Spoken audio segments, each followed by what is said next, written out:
This meeting of the Southampton Town Board to order on this 24th day of January 2023. Please rise if you're able and join us for the Pledge of Allegiance. I pledge allegiance to the flag of the United States of America and to the republic for which it stands, one nation, under God, indivisible, with liberty and justice for all. I ask that you remain standing and join us for a brief moment of silence. We traditionally do these moments of silence to pause for a moment and think about some of the men and women who serve in our armed forces at home and around the world, who bravely defend our freedom. But also I'd like to add to today's moment of silence, and I think many of you are aware, one of our former police chiefs, James Overton, passed away last week, Friday, January 13th, so I guess a little more than a week ago. He was 78 years old. He had been with the department for 43 years, which is quite a long time.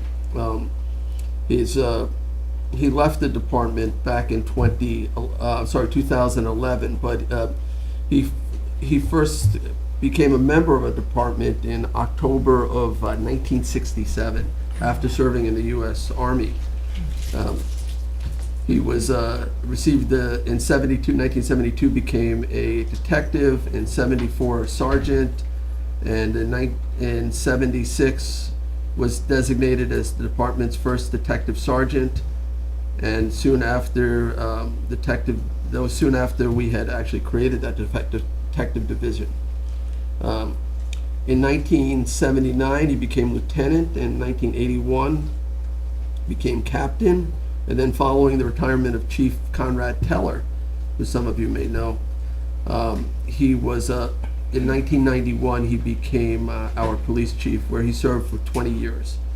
So again, he retired after 43 years back in 2011, and we thank him for his service. We send our prayers to the family and friends of Chief Overton, and let's take a moment to remember him with a moment of silence. Thank you.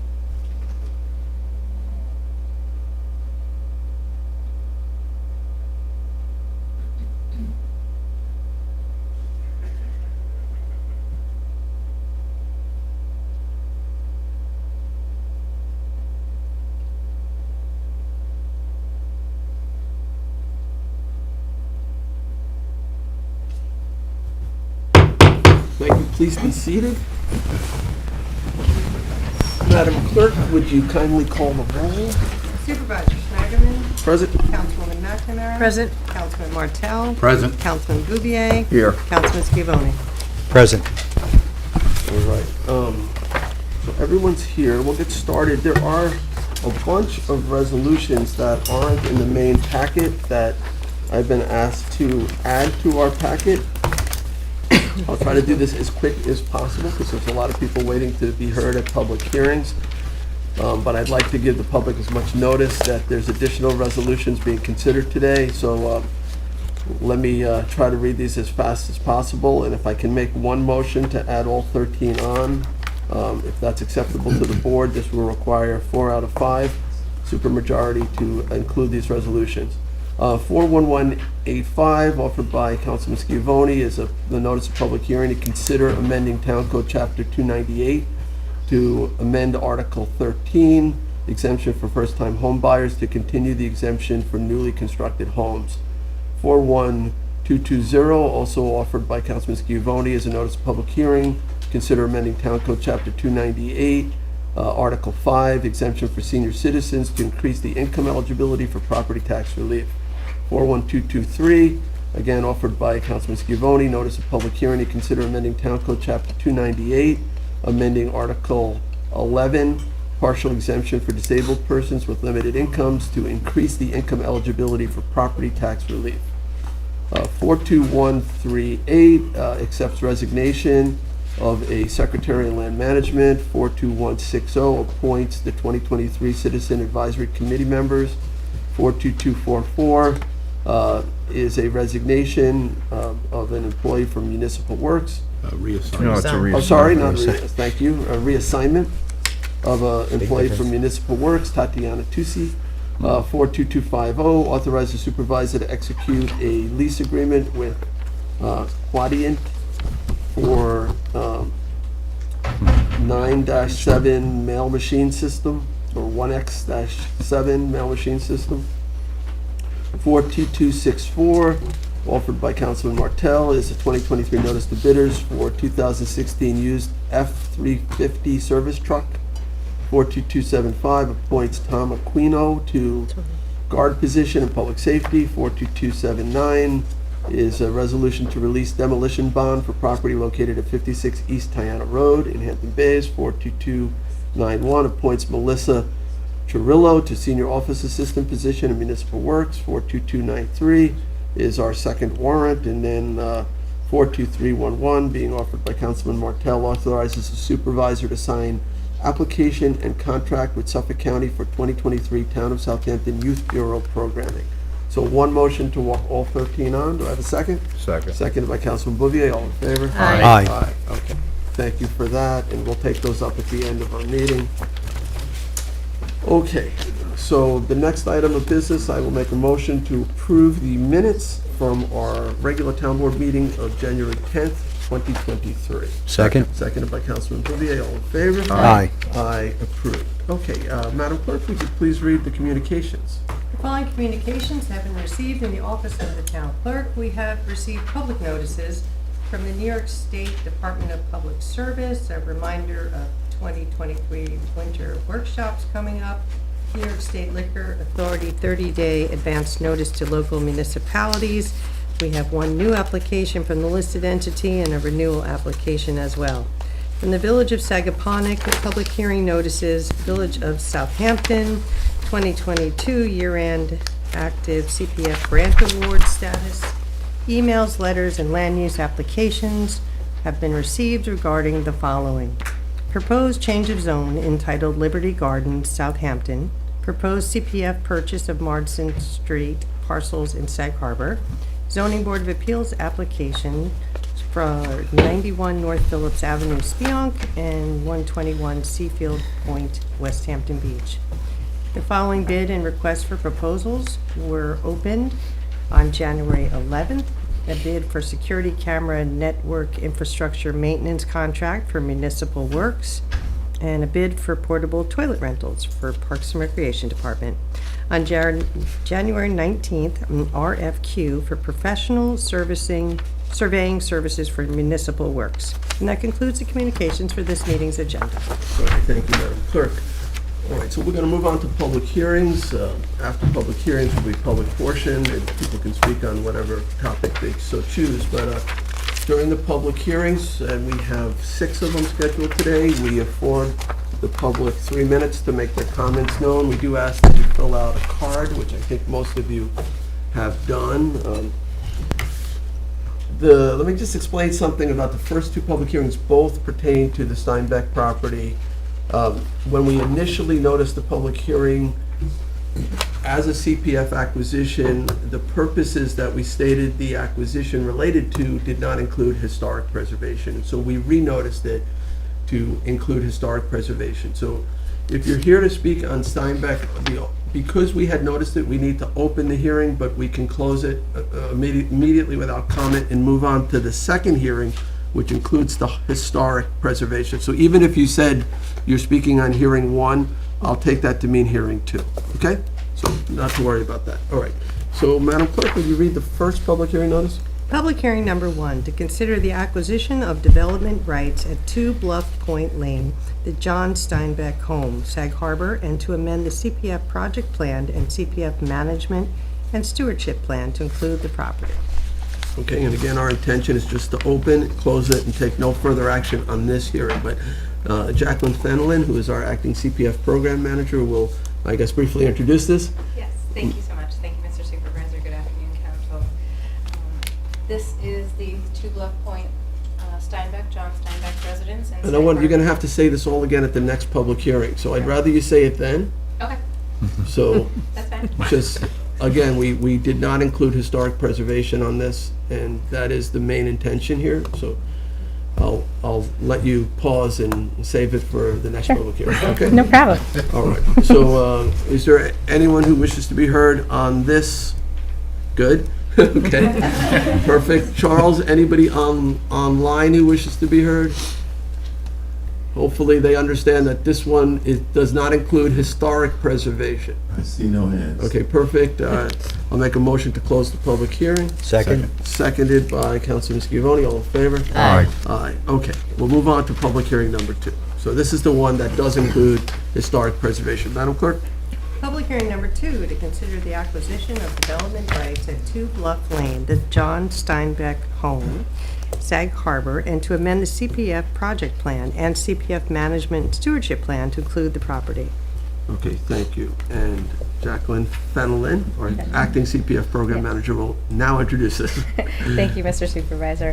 Happy to be here this afternoon. We are at a public hearing to consider the purchase of development rights for the Ellen Steinbeck Trust, as well as the Sag Harbor Partnership, with an interest in selling the property for development rights for $11.2 million. The property is located at 2 Bluff Point Lane, Suffolk County Tax Map Number 903-4-1 3.1. This is a property that was a residence of John Steinbeck and was a very important historic component, which is why we wanted to notice it for both the Village Hamlet Green and Historic Places and Property Target Area. The original cottage was built in 1925, so it does classify as possibility for being landmarked within the town. And then we also received recent correspondence that shows it's also eligible for that registration with the New York State and Federal Registry. So the property is right here. Oops, sorry about that. As you can see here at the Dead End Road on the south side, and with Morris Cove to the south, and then also Upper Sag Harbor Creek to the north. It's a very special property. We've been working diligently with a not-for-profit to work on a public access and outreach agreement. And I'm open to any questions. Okay, thank you. Well, first, I just want to thank Councilman Scavone for getting us to this point, working with the Sag Harbor Partnership. I think it's a really important piece of property, and pleased to consider it for acquisition of development rights. Where are we with the public use agreement? Because I think there was still, I want to give the public some time to digest the amount of time that they'll, what the availability will be for public visitation and things like that. Last, it seems like there was still some back and forth in that regard. There is. We're working on it presently. It's a balancing act. We want to make sure that we're retaining the security, and the intention is to have this as a writer center for aspiring writers, as well as existing, possible Pulitzer Prize winners. So we're looking at Saturdays with appointment-only access to the area, so it's anticipated by the writers as well. We also have the holiday. Let me take it out. We have holiday weekends that we're looking at. Let me just bring it up here. I think So- Memorial Day, Labor Yes. Day, and Columbus Day. The 3 weekends that would have holiday weekend, which would be Saturday, Sunday, and Monday, would be Memorial Day weekend, Labor Day weekend, as well as Columbus Day weekend. So that would be an advantage for the public to be able to be at the property and experience the... And Saturday afternoons, noon to 4, but not in June, July, or August, every other Saturday in June, July. and Yeah, August. so stipulation right now is an agreement that we'll be looking at on the Saturdays twice a month to give availability to the public at appointment only, and then opening it up a little bit more in the spring, which would allow for September and October visits, which would be every Saturday, as well as March, April, and May, which also would be every Saturday. And And Supervisor, By it's, appointment from... it's my intention, hi everyone, it's my intention to keep this open for at least 2 weeks to kind of finalize what we're discussing now. Right, well, we wanted to get this to public hearing Mhm. because there was some time sensitivity to it. The issues with the access plan, we're down to just some very small details. Correct. And that's unfortunate that we were not able to iron those out before today's hearing. I certainly thought we would. But it really, I think the only real outstanding point had to do with the winter months Correct. of, I think, November, December, January, and February, and the extent of public use during that period. Correct. And that's the main Exactly. last point. Okay, and then, of course, and I don't know if you want to detail this, but this is a partnership with the Sag Harbor Partnership and the Mishner Center, which Yes. the general public may not be aware of the Mishner Center. Maybe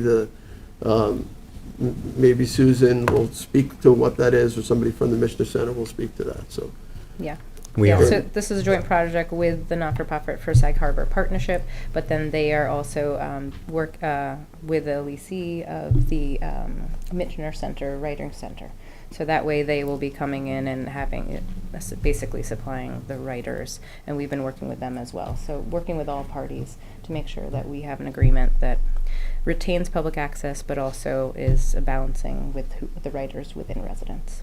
Jackie, while you're still up there, in the way of giving a bit of an introduction and a history of how this came about, this house went for sale 2 years ago, February of 2021, and members of the community reached out to the Southampton Town Board to see what we could do for this. And I really tasked the community with handling this whatever is going to happen to it. At that time, we did not know. We had meetings, and the idea of a writer's center came up.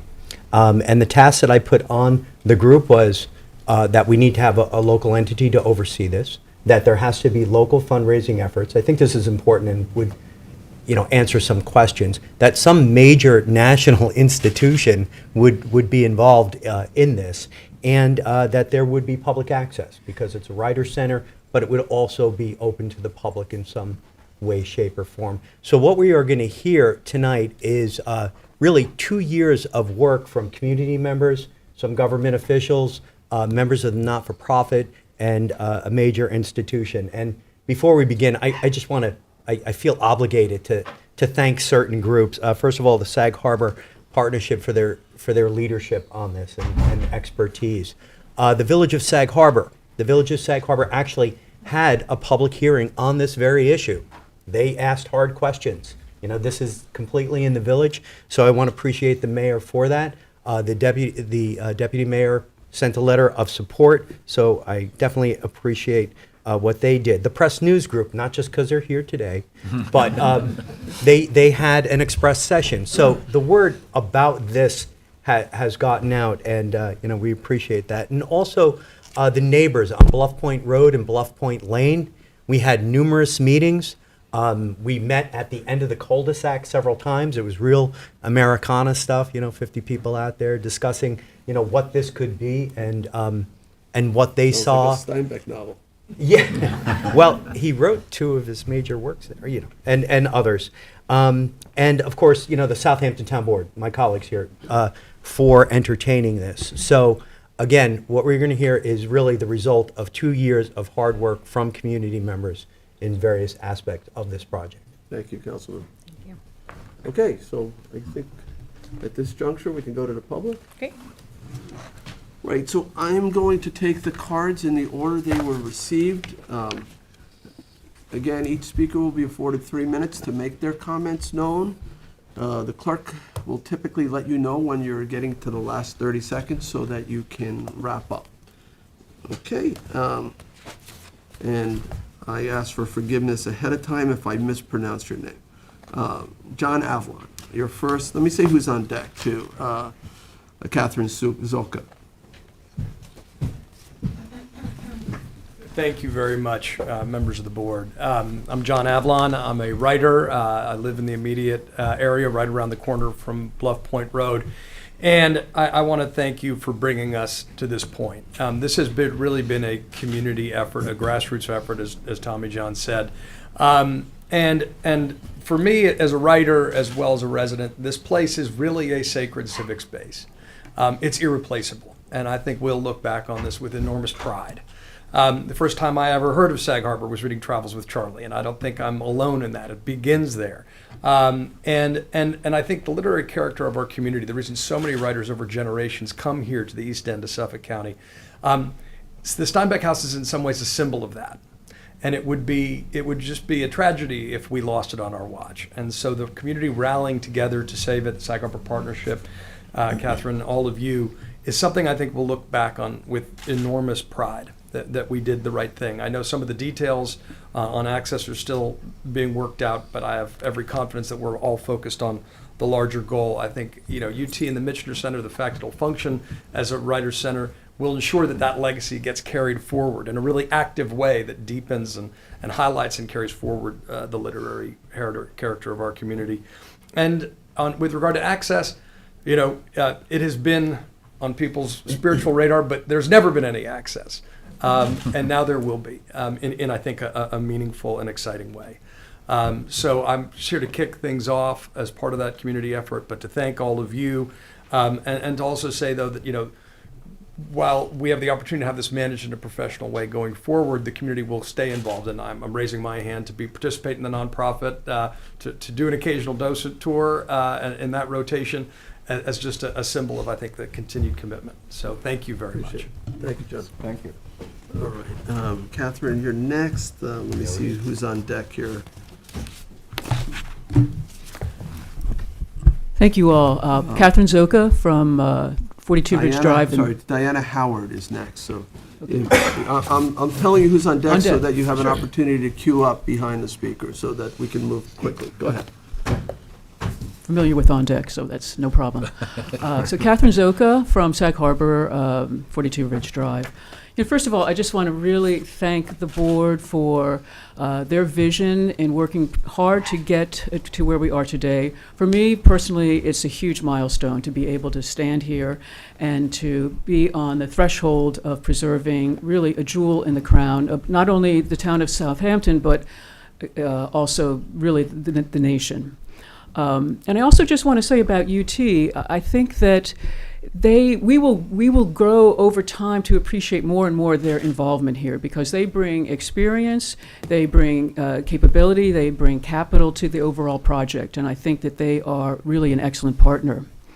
But first, sort of a note of where Steinbeck and why is this important? If you look at the recent history of Sag Harbor going back to the 1700s, we've had three eras that we have gone through. The first one would consider is the whaling era, and then the factory era, both of which were anywhere from 30 to 100 years. But now what we have is the literary era. And since the mid-50s, Sag Harbor, as John had just mentioned, has been well known for literature. So preserving this is a tangible way that we can honor and acknowledge Sag Harbor's literary contributions really to the world. We all know that Steinbeck is one of only 13 Nobel Prize winners, and I'll quote from the Nobel Committee chair as to why he was selected. The Winter of Our Discontent, which he wrote here in that book, he attained the same standard which he set in The Grapes of Wrath. Again, he holds his position as an independent expounder of the truth and with an unbiased instinct for what is genuinely American, be it good or be it bad. So the book he wrote on Bluff Point Lane, The Winter of Our Discontent, is the reason he won the Nobel in 1962. So we should all take that to our heart and be proud of that. Maybe in particular, Councilman Scavone, since some of his relatives are somehow involved in that. Anyway, 30 seconds. I just want to Now say... he has to recuse himself. As a lot of you know, 2 years ago when this hit the ground, I started this petition. I got 33,000 signatures. I talked to Tommy John. I talked to John Halsey. I talked to Fred Thiel. I really just sort of rang the bell as much as I could, and was thrilled when the Sag Harbor Partnership said, yes, let's join, let's link arms, let's work together. Also, of course, Colson Whitehead, when I approached him to be the honorary chair, was like, I'm all in. 3 minutes. Count me in for this. And I just want to make an important note. We've talked a lot about John, but Elaine Steinbeck has her own sense of history. She was the first woman stage manager for a Broadway play, Oklahoma. So we need to also recognize that it's not just John. We get 2 for 1 in a sense when we look at it this way. So I could say a lot more, but I think I'll pause for the moment and end in reading a letter that Colson Whitehead asked me to deliver today to the town board. So wait, you're at 3 minutes now. So you're going to read a letter? Could I? It'll be a minute, I would say. or I can come up I later. would say no, but you could submit it to us. We can enter it to the record. We can enter it in the record, but Could I read a portion of it?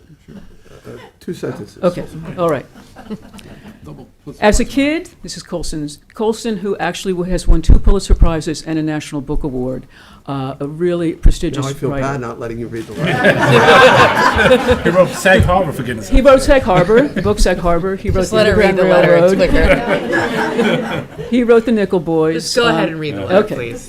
Dear Supervisor Schneiderman How long is the letter? and town board members, 3 short paragraphs. Perfect. Thank you for valuing the contribution of literature to our culture and community by offering the use of CPF funds for the preservation of John Steinbeck's Sag Harbor home. Many writers have made their home on the East End dating back to the mid-20th century, but Steinbeck stands out as the sole Nobel recipient, among other rewards over his long career. As a kid, I was aware of Steinbeck's presence in the village. I remember reading Travels with Charlie in 7th grade English class and being thrilled to see him light out on his adventures from Sag Harbor. Preserving his home will be a unique gift to the community that will grow with each generation. I was happy to join the effort as honorary chair because it makes perfect sense. Sag Harbor has a rich literary history, and Steinbeck is the most honored of its writers. Recognizing the importance of literature to our community is the best way to ensure that a new generation of writers are inspired and create work that can move us all toward a greater understanding of each other and our shared humanity. Thank you for your foresight. Colson Whitehead. Everybody else gets only 2 minutes now. Yes, you can submit it. All right, so Gets logged in. Diana Howard, and followed by Thank you. Susan Mead. Oh, you're already there. Oh, perfect. So you knew that. Okay, go ahead. Thank you, Town Council. I'm Diana Howard. I'm a member of the Sag Harbor Partnership Board. As we envisioned this project, we knew it was critical to partner with a well-established educational institution so that this could be successful. We contacted universities, and in fact, we contacted Stony Brook University, who told us that it was not in a financial position to support this, though they supported it otherwise. We believe UT is the most compelling partner in this project for 4 reasons. First, UT has an existing relationship with Steinbeck. Elaine Steinbeck actually attended UT. More important than that, though, is that the Harry Ransom Center, an internationally known humanities research center at the University of Texas, has a collection of Steinbeck papers. Those papers include handwritten and typeset drafts of novels, of short stories, correspondence with his editor, 60 photographs of Steinbeck and his family, and actually the journal that he kept when he was envisioning The Grapes of Wrath. The second reason we think that UT is a compelling partner is it has a proven track record in running successful writing programs. Catherine alluded to the Michener Center for Writers, which is a fully funded MFA program at the University of Texas. It has 36 students enrolled. I think that the demographics are important. Of the 36 current students, 9, a full quarter of the population, is from the state of New York. 5 of them are from California. 1 is from China, 1 is from the United Kingdom, and only 1 is from the state of Texas. We think the geographic diversity in those demographics point to the excellence of the academic quality of the program. The University of Texas also runs a writer's retreat on a small piece of rural land in Texas. It has 2 writers a year. This would be more closely parallel the size and the scale of the Steinbeck Writers Retreat. The third reason we think that UT would be a good partner is that it already has a physical presence in New York. It launched a UT-NY program in New York City, and because of that, this would not be the first educational initiative that it would have been involved in the state of New York. The fourth reason we think UT would be a good partner is that he's committed to a goal of raising a $10 million endowment that would pay for the maintenance of the property and would also fund robust programming at the property. So it has the financial wherewithal to make this program a success. I know that later today on Zoom, we've got 2 representatives, or at least 2 representatives of the University of Texas who are going to speak. The first is Brett Anthony Johnson, who is the director of the Michener Center for Writers. Brett Anthony Johnson is a noted screenwriter and author. He was the head of the creative writing program at Harvard University before he was recruited. Actually, he was recruited by the current president of Stony Brook University, Maury McGinnis, to UT when she was the provost and executive vice president at the 30 University of seconds. Texas. And we also have Rex Baker, who is connected with the UT Foundation, and he will speak to the lease agreement. So for those reasons, again, I thank you, and I do think that UT would be a compelling partner for this project. Thank you. Thanks. And I have no letter to read. All right, so Susan Mead is next, followed by April Gornick. And you'll be happy to know I will take less time. Susan You got Mead, 3 I'm minutes. co-president of the Sag Harbor Partnership. And thank you all very much for giving us this opportunity, and to Jay Snyderman getting us on the agenda and working with us, and of course Tommy John. We understand the need of balance in terms of the different entities involved in this, and I'm appreciative that the head of the CPF program mentioned balance. We understand the balance of needed public access, the solitude for the riders, and the low impact for the neighborhood. We are willing and able to work on parking plans, shuttle services, on-site docents. We have 2 volunteers already, Kathy Creedon, John, Catherine. We probably have 10 in the room. And in addition to that, we want to know that the business structure is the same as we used for the cinema, which you also helped us with. The business structure is a 501c3 will close on this property. The 501c3 will set up another not-for-profit called the Writers Retreat, or the Steinbeck Writers Retreat, and transfer the property and the ownership of the fee to that not-for-profit once it's up and running. It will have representation from the institutions in the area, as well as community leaders and those that are invited to join. It's the same way we handle the cinema. It worked, and we think you'll be pleased, and we won't let you down. Thanks very much. Thank you. All right, so next up is April Gornick, and April will be followed by Jay McInerney? How do you say it? McInerney. Perfect. Jay McInerney. My name is April Gornick, and I'm with the Sag Harbor Partnership, and I ran the campaign to buy and rebuild the Sag Harbor Cinema. And I can't tell you, I can't express enough my gratitude to this board for supporting this project. The way that I became so involved with Sag Harbor and the East End and their shared histories is through doing an app that's about Sag Harbor. It's a Sag Harbor walking tour app. And in all of the reading I did, which got me more and more and more and more excited about the East End and its history, there was a strong, strong vein of humanity that kept running through it. This is a tolerant area. It's not a perfect area. It's also diverse. It's wonderfully diverse and uniquely so. And I can't think of a writer that better embodies the true historical spirit of this place than John Steinbeck, because that's what he wrote about. He was able to look at high-low. He was able to look at differing points of view, people. He represented humanity in a most rich and complete way. And to save this house, and especially because one of his last generous acts was actually giving his home to a writer, helped out by some of his prize-winning earnings, to finish a novel in it, just seems so magnificently appropriate that we have this opportunity to turn this into an educational community facility that will preserve his legacy and continue the great legacy of the humanitarian nature of the East End itself. So I cannot thank you enough. And I'm really excited that famous author Jay McInerney is here speaking. I didn't even see him back there. So I messed his name up. anyway, 1,000 thanks to you, and I hope that I think that the community will grow in support of this project as it starts to manifest itself, because all of the players involved, including Brett Johnston, particularly of UT Austin and the Missioner Center, is such a great supporter of community. One of the first things he said when we began discussions was, if the neighbors don't like it, if the community doesn't like it, we don't want to be here. We want to work with everybody. And in each conversation that we've had with him and his group, there's been this constant expression of support in that particular regard. So, 30 anyway, seconds. thank you. Thank you. Thank you. All right, so Jay McInerney. Hi. Jay McInerney. Nancy Achenbach. I was close. All right, you're on deck.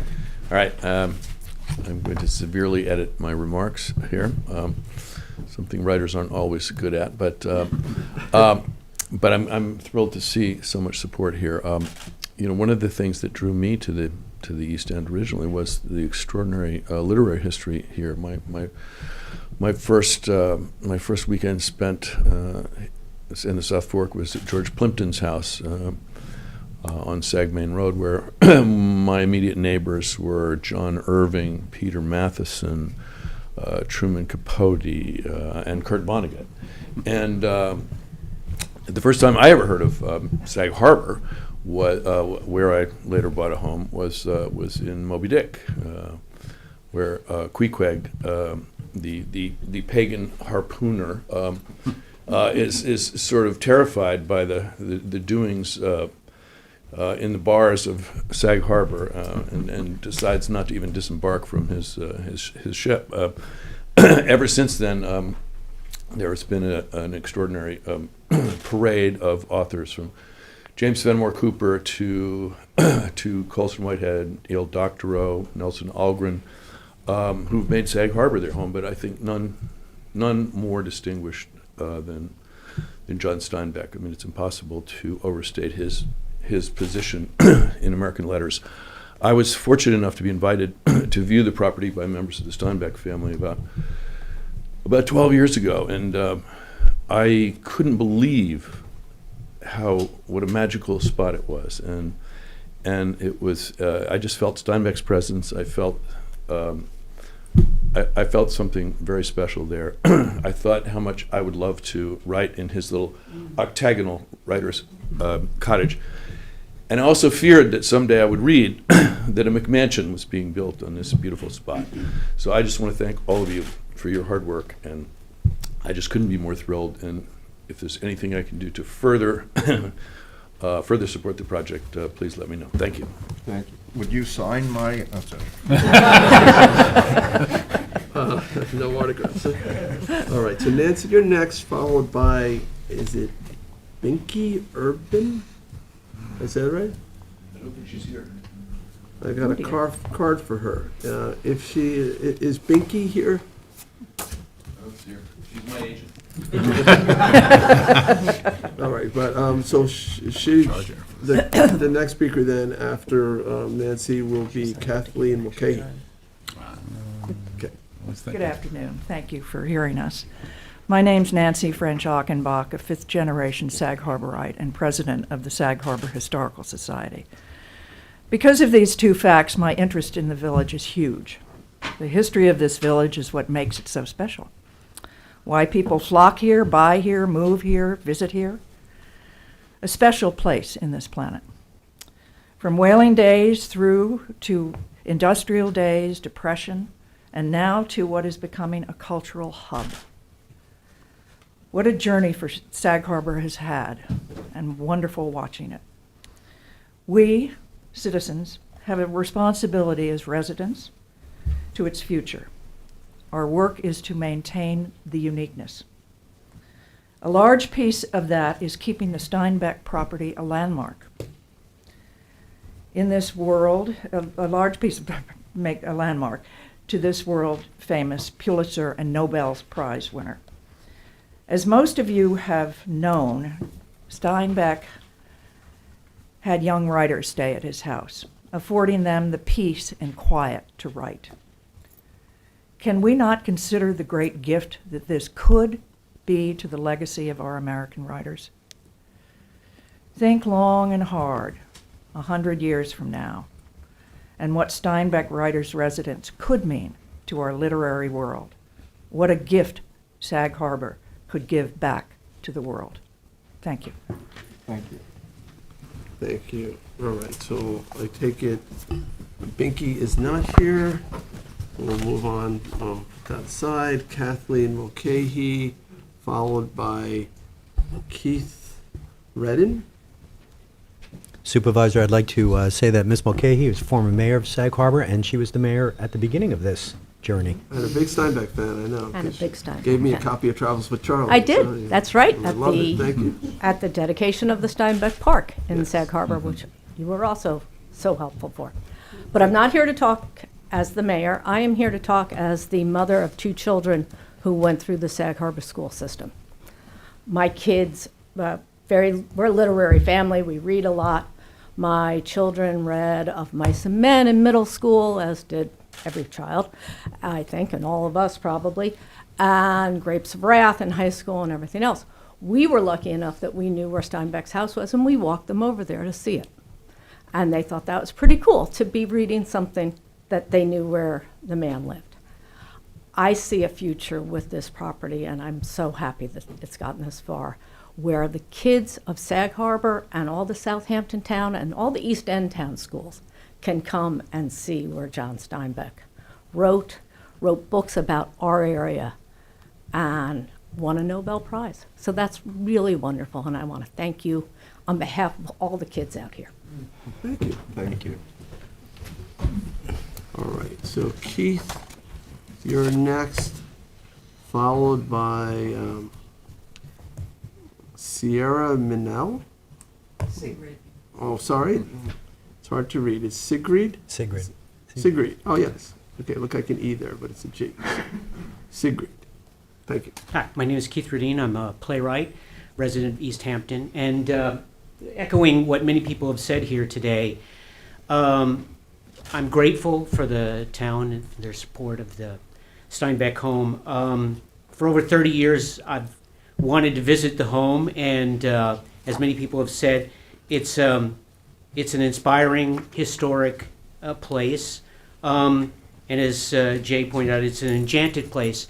But for many of us, it was like being in Kansas and then looking at the wonderful world of Oz, not being able to, ever get there or ever thinking that we would be able to get there. The idea that this property would then be available not only for people to come and visit, but to inspire an entire new generation of writers as a writer's retreat and residence is beyond what I ever thought. I teach young writers, and I know that they need the idea that they have a home, that they have a place of inspiration, and that this place with its historical, creative magic is an opportunity. I think that, as has been also said, we would look back on this and be very grateful that the town and the people involved made this possible. And I just say, from a selfish point of view, I'm really looking forward to the chance to actually be on that property. I mean, I've literally stood there and looked at the cottage and looked at the house, and whenever we've had anybody visit, they always say, "So where's the John Steinbeck house?" And we always take them down that road, and they always look at it afar. And it's just been a place where we've always looked at it from a distance. The fact that we could then be a part of that and enter that and take in that magical space is really a dream come true, and I thank you. Thank you. All right, thank you. All right, Sigrid, followed by Penny Ryder or Ritter. Penny is next. Okay. Hello, my name is Sigrid Meinel. I'm a retired teacher, and I live in Hampton Bays. Thank you for holding this hearing for the purpose of acquiring the property of John Steinbeck, our Nobel Prize winner, for our community and for all readers. John Steinbeck won the top prize, but why should we give him another one? Why should we honor him again? Well, Steinbeck is ours. He spent the last few years of his life in his beloved Sag Harbor. He writes eloquently and insightfully about what it means to be an American. Steinbeck had an especially great compassion for people who struggle. He wanted his readers to be aware. To help them, he wrote about the heart of the matter, about community, about humanity. I thank Sag Harbor, and particularly Canio Books, for me, the local soul of our intellectual and cultural riches. For it was there that I got to examine Grapes of Wrath, The Moon is Down, and The Winter of Our Discontent in depth. Steinbeck's words in these books reflect so many issues facing our East End community: land use, climate, immigration, housing, human rights, corruption, power, powerless, and even war. Steinbeck's last novel, Winter, was written in Sag Harbor. It is so full with the intimacy of the place. In the cottage by the bay, he was informed that he had won the Nobel Prize for Literature after it was published. In his acceptance speech, he talked about the high duties and responsibilities of makers of literature. And further, he said, understanding and the resolution of fear are in a large part the writer's reason for being. Writers are delegated to declare and celebrate man's proven capacity for greatness of heart and spirit. Those are from his acceptance speech. Steinbeck had so much to say about all of this and was such an inspiration to those who want to tell stories. Let us take in hand the words of Steinbeck and acquire and protect his home for writers today and tomorrow. 30 seconds. We in Southampton have the power to enshrine his wisdom and his heart here in Sag Harbor. Let us not be afraid of our responsibility of making his property a writer's retreat. I close with something, Steinbeck words from East of Eden. He asks us to try and understand men. If you understand each other, you will be kind to each other. Knowing a man well never leads to hate and almost always leads to love. So let us nurture understanding and go forward. Thank you. Thank you. It's beautiful. All right, Penny, you're up. And Nada, Thank you for Larry, you're teaching. next.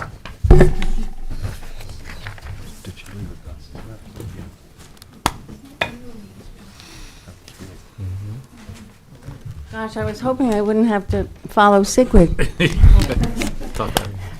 And I didn't realize that I would be really speaking to the choir.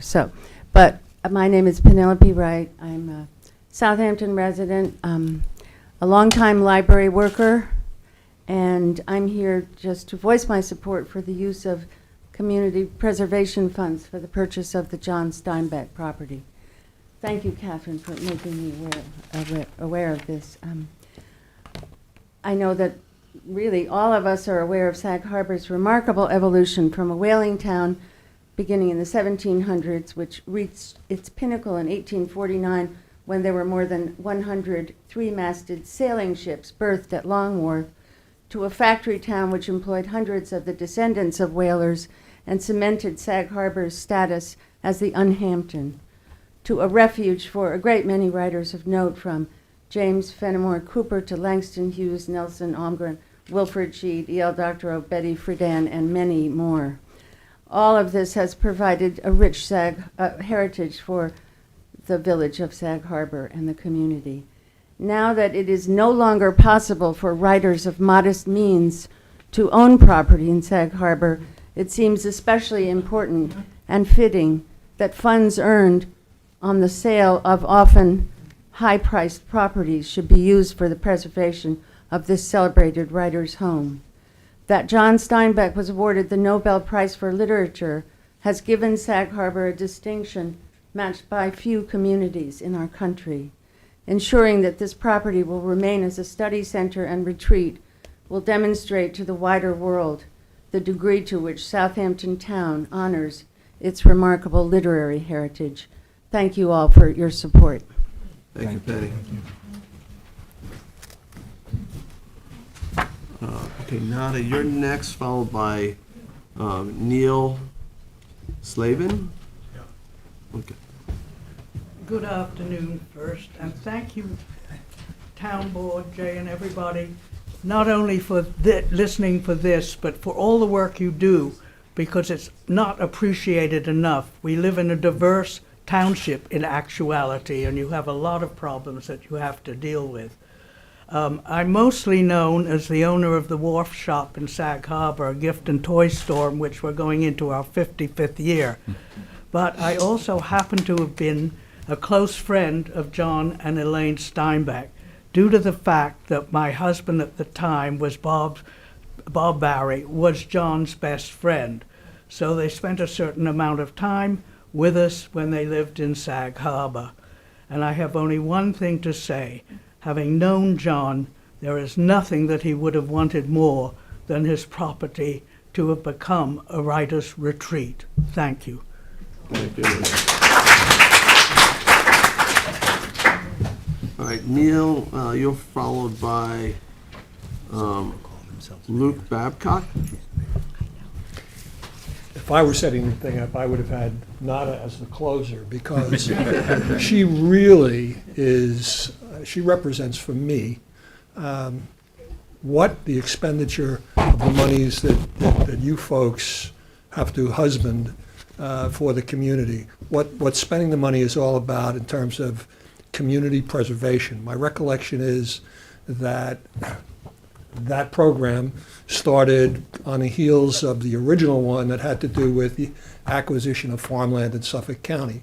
And then somebody who we all know got the bright idea to let's focus on where a lot of the land is. It's the East End. So the CPF in a lot of people's minds is about the preservation of open land. But the truth is that it's Community Preservation Fund. You have in the past used this for historic preservation. And the thing about Sag Harbor is we don't have a lot of open land. You have preserved some, thank you. But what NADA represents really by being on the agenda to me is, in my lifetime, the most significant part of Sag Harbor's culture, which is this literary heritage that we get from having this Nobel laureate having lived there. We've had several writers, and some of them of great fame, like E.L. Doctorow, but no writer was a member of the community the way John Steinbeck was. You've all enjoyed the Whalers Fest. I don't even know, what's the new version of it? Is that? Now it's called the Harbor Fest because it got so raucous that they had to eliminate it for a few years. But that was Steinbeck's idea, and he worked. I personally knew, and many of you did, you knew John Ward. I heard stories about, the kids coming out into their living rooms, and there was Steinbeck sitting at the breakfast table.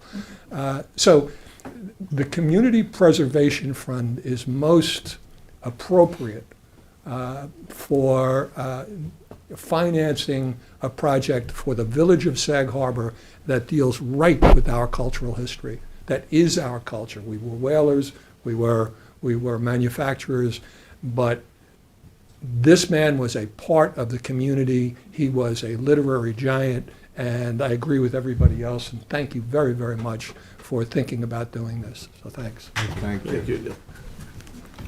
All right, Luke, you're up. Next, I'll probably mess this up. Ekin van der Hayden is next. Okay. Okay. It's hard to stand up here following all these literary and Sag Harbor figures. I feel like the only thing harder would be having John Steinbeck himself lead this off.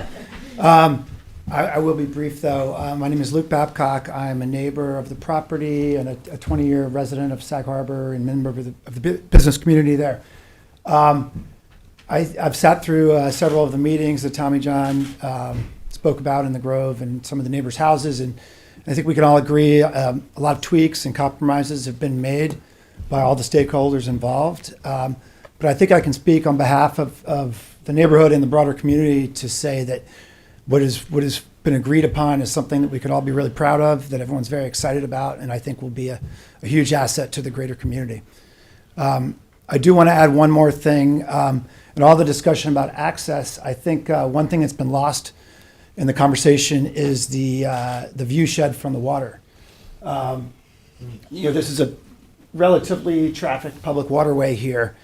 And when I think back to the beginning of the Community Preservation Fund, a lot of it was to protect viewsheds of farmland when you drive through Sagaponack or wherever it might be. And I think for anyone who comes by here in a boat, they not only appreciate a relatively wooded property that has eagles and ospreys in the trees there. By the way, he wrote about the ospreys, not in a flattering way, but also the writing studio, the pergola or whatever gazebo that sits right here in the point, where he wrote a lot of his books. And I know he was very proud of it. The family, his descendants are very proud of that gazebo, and that would also be part of the lasting legacy if we were to preserve this. Thank you, and thank you for all the work you do. Oh, thank you. Thank you. Okay, is it Ekin? Ken. Ken, what's the E in front of the Ken? My first name, I don't use it. E. Ken. Mm-hmm. Okay, got Garden it. Lady. All right, and followed by, sorry about that, Hillary Lomas. Okay, what's next? I'd like to congratulate you folks on getting as far as you've had with this. And I'd be very proud of you if you get all the way. It'd be nice. I'm a local maker of things, but I've also since been a child an avid reader.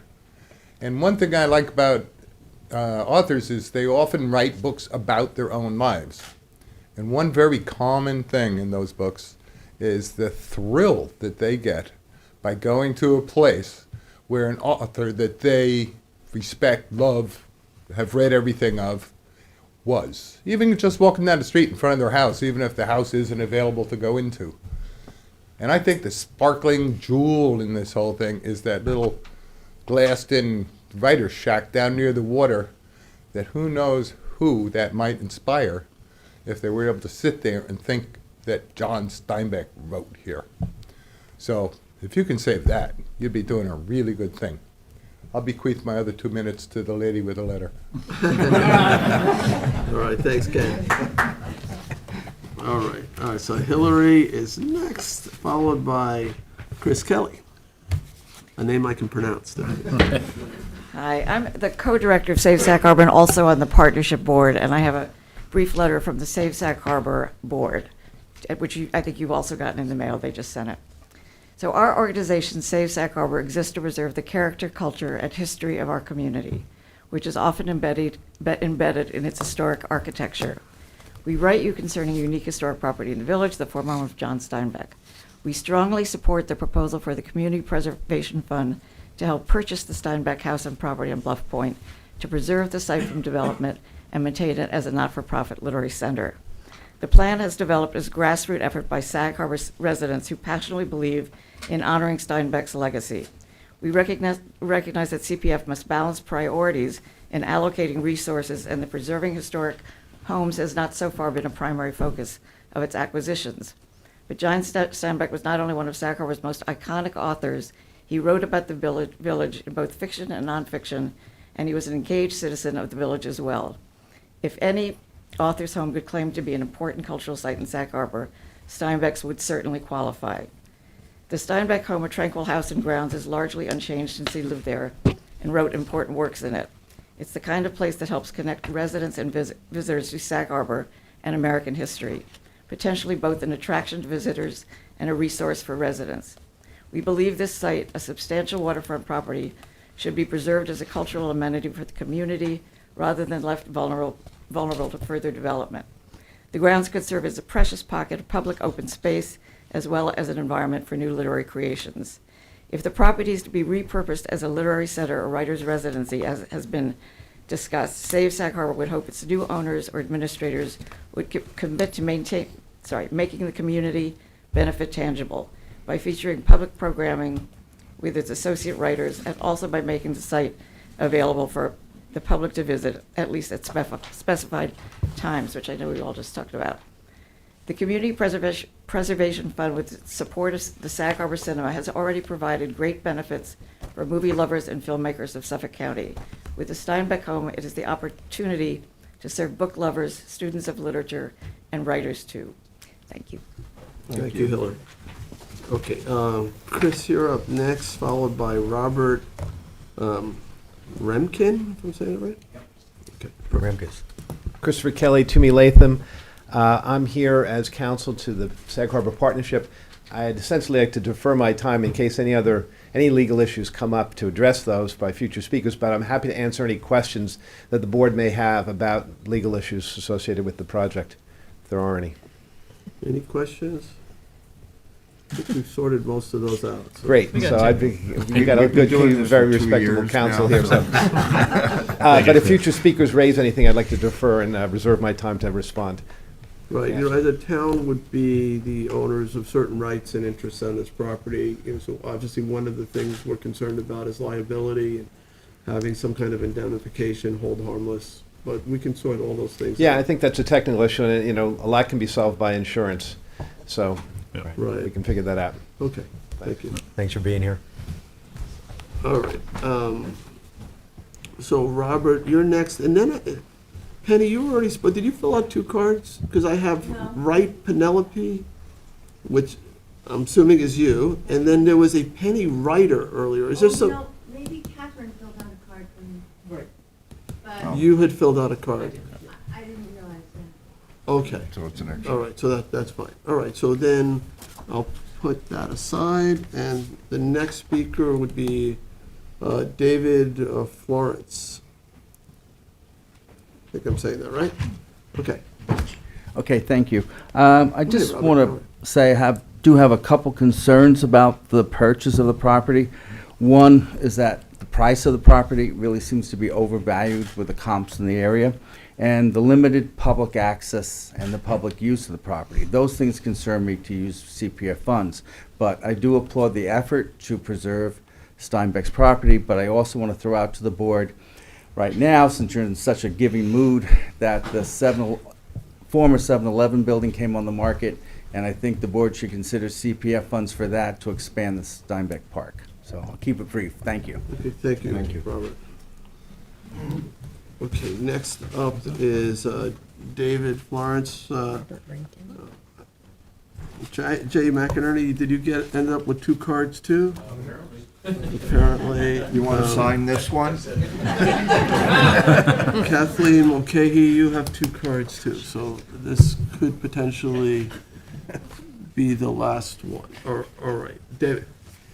Hi, thank you for getting us to this point. There's really nothing left to say about the merits of Steinbeck. I would suggest that even if we were talking about a double wide next to the dump, this program would be worth pursuing. But I'd echo Luke, having grown up around and on and even in the Cove, this is the most spectacular property on the entire Upper Cove, Morris Cove, and Outer Cove. And it is, you really see it from everywhere, and it has not changed as much of the rest of the shoreline has and is. It would be just a spectacular doubleheader to both preserve the legacy, but also the property. It's just, there's nothing else like it on the Cove. Really. All right, thank you, sir. Thank you.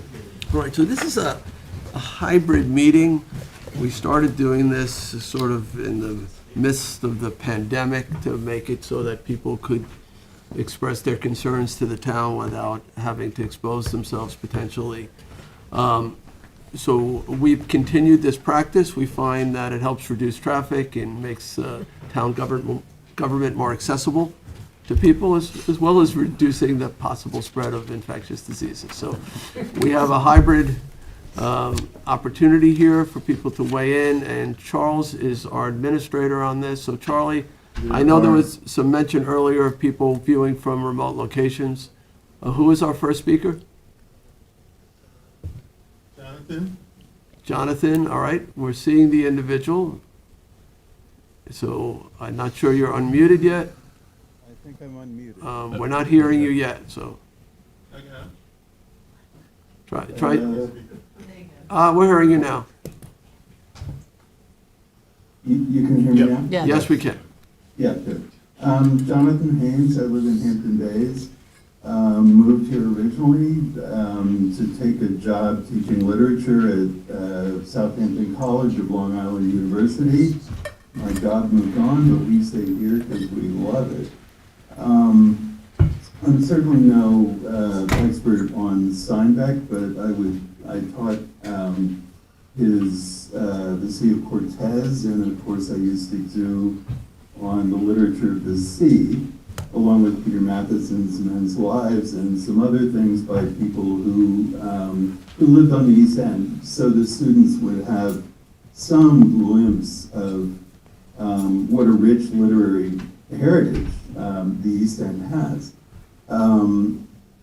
It tends to be overshadowed maybe by the visual artists, and that the visual arts certainly have many, many, many more spaces devoted to them out here, places where you can go.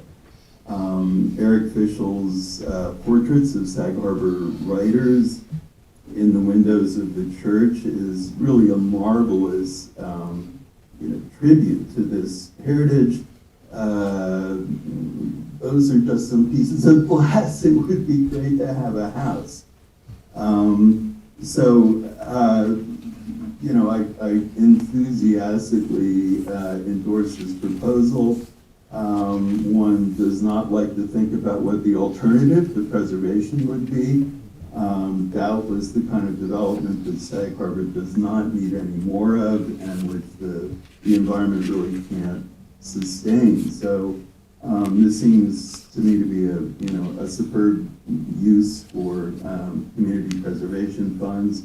And I have to say, I'm just wanted to add my voice to this effort, but I've seldom been a part of anything that was so well organized and obviously convincing.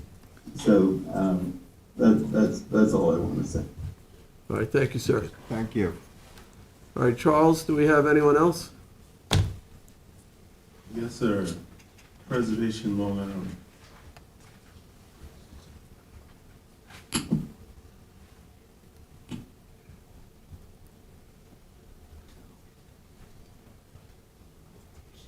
Hello, can you hear me? We can. We're going to try to get you expanded on our screen, so just give us a second.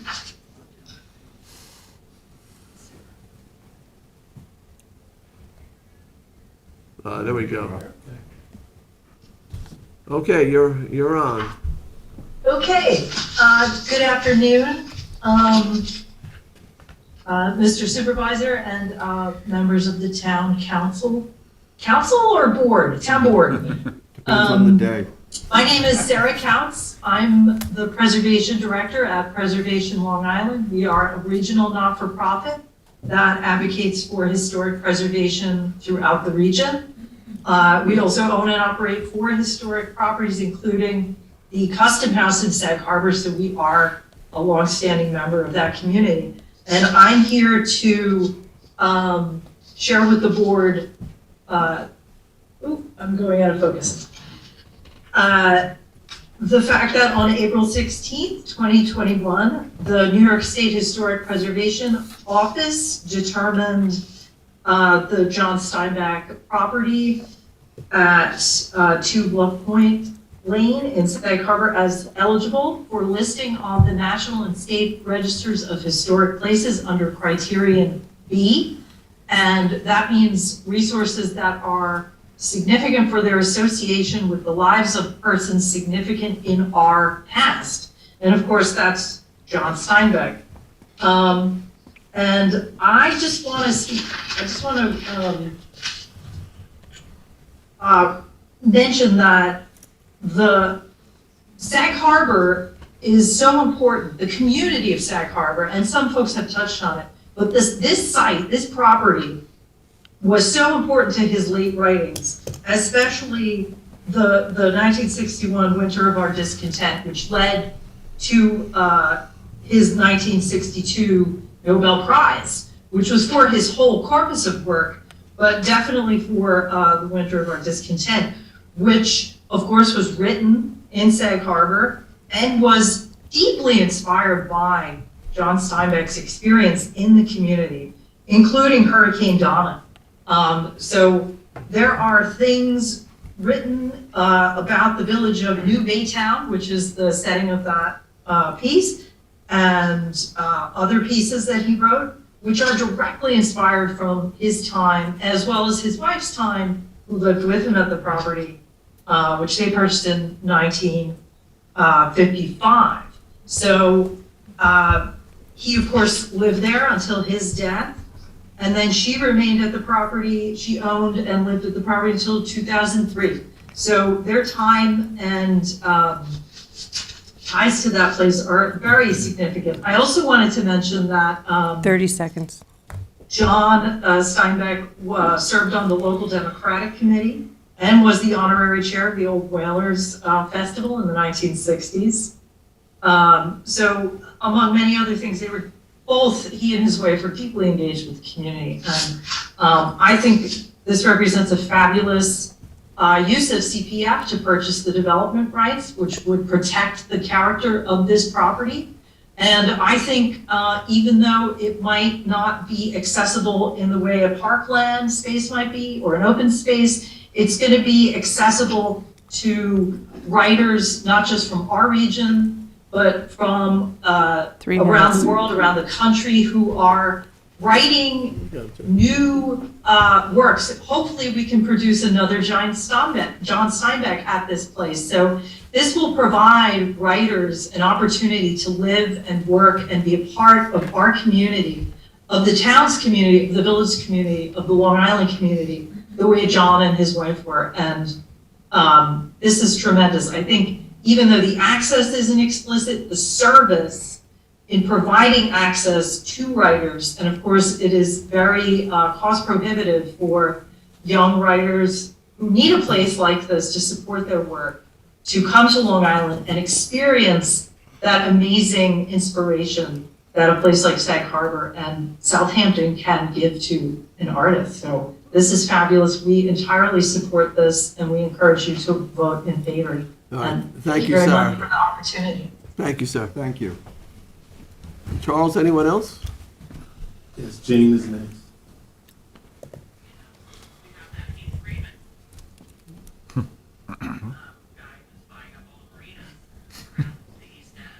on, Jane. Who's?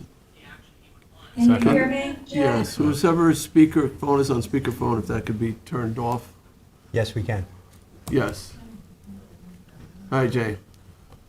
Can you hear me? Thumbs up? Yes. Okay, great, because I can barely hear you. First, I'd like to thank the board for this long process. You guys have been wonderful and wholehearted about this effort. It's incredibly important. I feel personally, and I am, just by way of introduction, the co-president of the Sag Harbor Partnership. This is such a big deal because writers don't have museums. Writers don't have artist studios. The writers' work just evanesces in a lot of ways, and you're making John Steinbeck's work and the value of what writers bring to our society open and to other people for inspiration. And I think it's a great endorsement, not just of our village and our community, but actually the world, because the written word, despite online technology, it's still the written word that's moving our world forward. And that's where ideas are shared, whether it's science or school. We're all still communicating through, or even AI, we're all still communicating very much through the thought process that comes through the written word. So I just think that there's a ripple effect here, and there's a lot of faith in the future in supporting this. And again, I just look at the ability of writers to inspire us, to comfort us. But this particular property also gives value to the notion of contemplation, which we don't have in our society as much anymore. Observation and expression. So it's all coming together, all in this one property. And I also want to say thank you to the Southampton Town Board for continuing to support the water quality initiatives in Sag Harbor and the Sag Harbor Cove area. This property is obviously right on that cove. So the work that you've been doing on the environment will be further supported by preserving this property. And thank you. Thank All you. right, thank you, Jay. All right, Charles, anyone else online? Yes, Brett is next.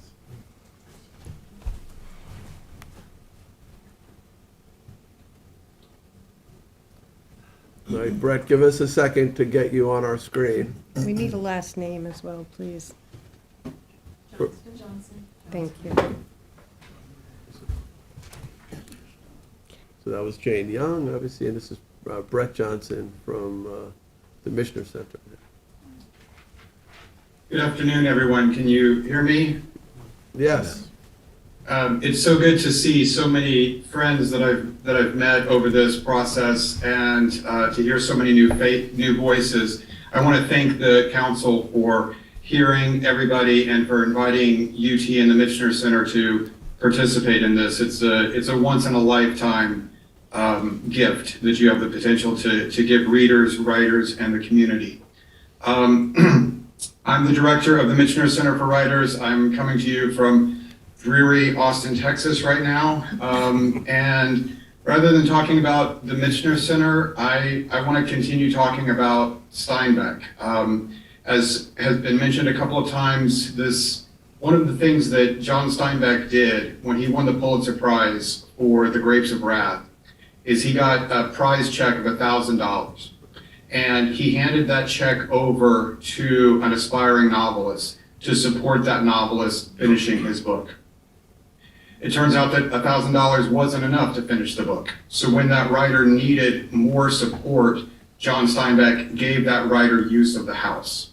And that's what you have the opportunity to do here, to give aspiring writers, established writers, writers who are in conversation like John Steinbeck for the Nobel Prize, the opportunity to continue the work that John Steinbeck started in Sag Harbor. I've been so moved by the last hour and 20 minutes or so of conversation. We've heard from writers, we've heard from artists, booksellers, teachers, librarians, parents, professors, grandparents, neighbors, and this is the community that our writers want to come into. April was very, very kind when she was speaking about me, and she's also entirely right. The Mishner Center nor I would have any interest in this prospect if it were not largely vested in the community. In the letter that Catherine read from Colson Whitehead, talking about inspiring the next generation of writers, you're going to do that in a couple of ways. You're going to, yes, invite writers from around the world into the community as fellows at the Writers' Retreat in the Steinbeck home, but those writers are also going to go into the community and inspire all of your neighbors, all of the teachers, the librarians, their students, their patrons. Everybody has the potential to benefit from the writers who are coming into this community. So the way that we're thinking about it is that there would be a writer there in the fall, and that would be a writer who is in the early part of their career. They've had some success, they've shown some promise, but they may be finishing their first novel, their first collection of poems, their first play, screenplay, book of nonfiction. But they're early in their career, and that's who's going to be there in the fall. And then in the summer, we're imagining someone who is at the apex of their career, someone who's already won a Pulitzer Prize, someone who's in conversation for the Nobel Prize. We heard earlier that Jay McInerney, an amazing writer, is dreamed of writing in the space, the octagonal gazebo. Jay, we can probably make that happen. Fingers crossed. But this is what we want to do. We want to bring writers into the community at different stages in their career. And here's where I think it becomes really, really crucial to understand that we will be following in John Steinbeck's footsteps. 30 seconds. We're not going to have a one-size-fits-all community engagement. What we're going to do is ask every fellow who comes to the writers retreat, we're going to ask every fellow to come up with their own kind of community engagement. One writer is going to be especially interested in going into the elementary schools. Another writer is going to be very interested in going into the historical society, the library, the theater. It's whatever that writer can bring to the community is what we want them to bring to the community. 3 minutes. Because writing does not happen in isolation. It happens in solitude and it happens in community. And that's the model that John Steinbeck has given us, and that's the model that we want to continue. Thank you so much for everything you've done, and thank you for allowing us to be part of this so far. We hope it continues. Thank you very much. Thank you, Brett. Thank you. All right, Charles, anyone else online who is looking to be heard? Yes, sir. Okay.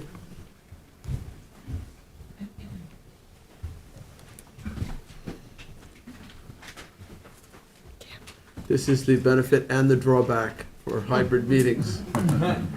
It gives people easy access, but the meetings are longer now.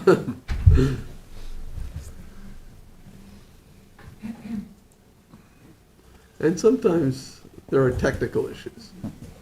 Hopefully not today.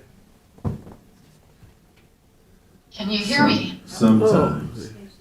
Good afternoon, Tracy. Good afternoon.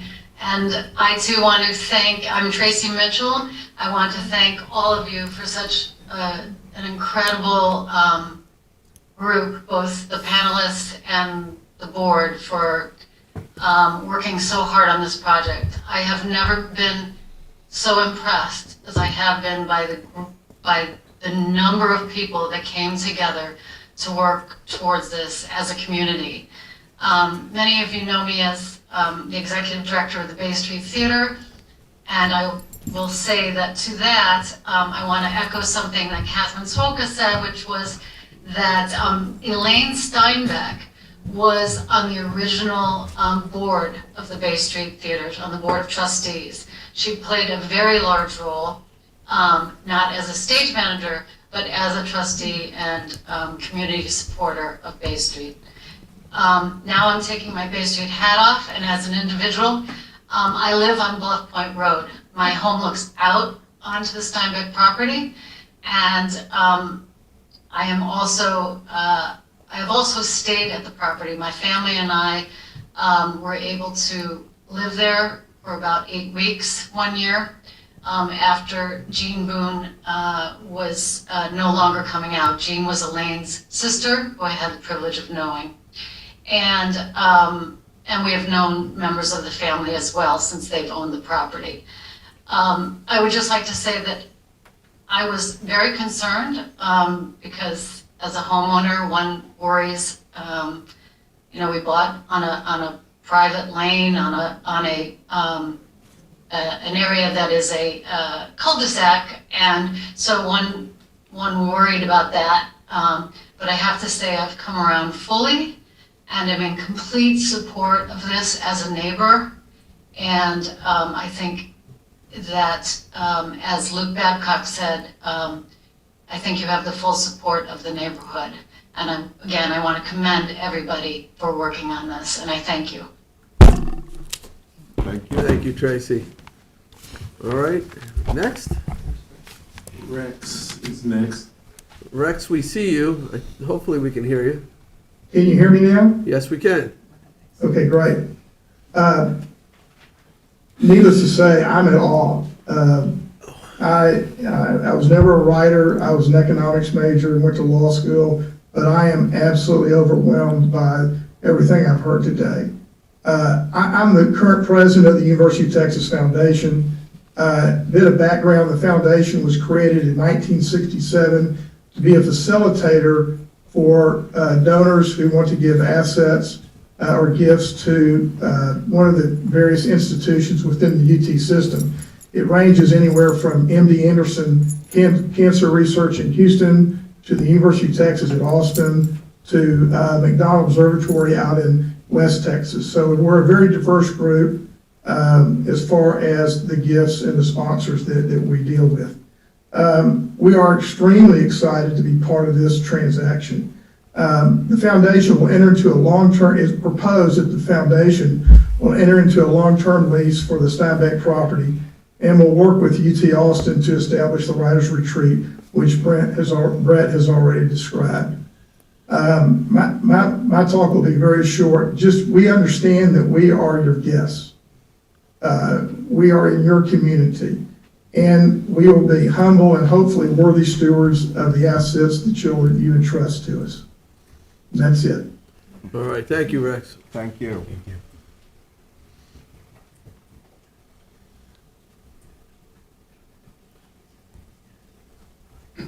Cece Brown. All right, let's bring Cece on. We still have Rex on our screen. C. Scott Brown. Can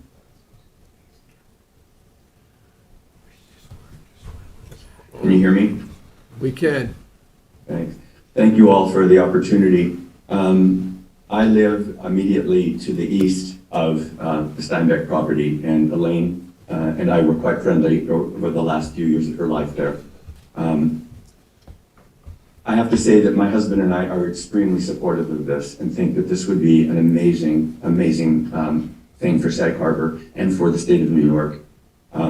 My one relationship with Elaine was that during a time when there was a moratorium on building bulkheads, the gazebo was in jeopardy of falling into the water. And I worked with Elaine, and we did get a bulkhead permit, and she did build a bulkhead to save that property, the gazebo. And I think that, I know that Elaine would be, I think, extremely supportive of this. And I would like to echo what Catherine said, that basically, not only John Steinbeck, but Elaine Steinbeck. This is for both of them. And I think that I can speak, as Tracy did, that I think the entire neighborhood is extremely supportive of this, as we are. Thank you. Thank you. All right, Charles. Renee Simmons is next. Okay. Hello? All right, hold on. Yep, we There you see are. you now. Hi, it's Renee Simons. How are you? And thank you for this opportunity. I'm on the board of the Sag Harbor Partnership, and I just want to join and add my voice in supporting this project. In the spirit of John Steinbeck, we all need to know more about and learn from our cultural heroes, and I might add sheroes. So the Writers Retreat will be a tremendous addition to the village and town history, and as well as our national's cultural value. I believe there is a solid long-term strategy to build the programmatic infrastructure to secure the needed legs and to sustain this concept, because we just don't want something in today and gone tomorrow. I believe that this definitely has legs.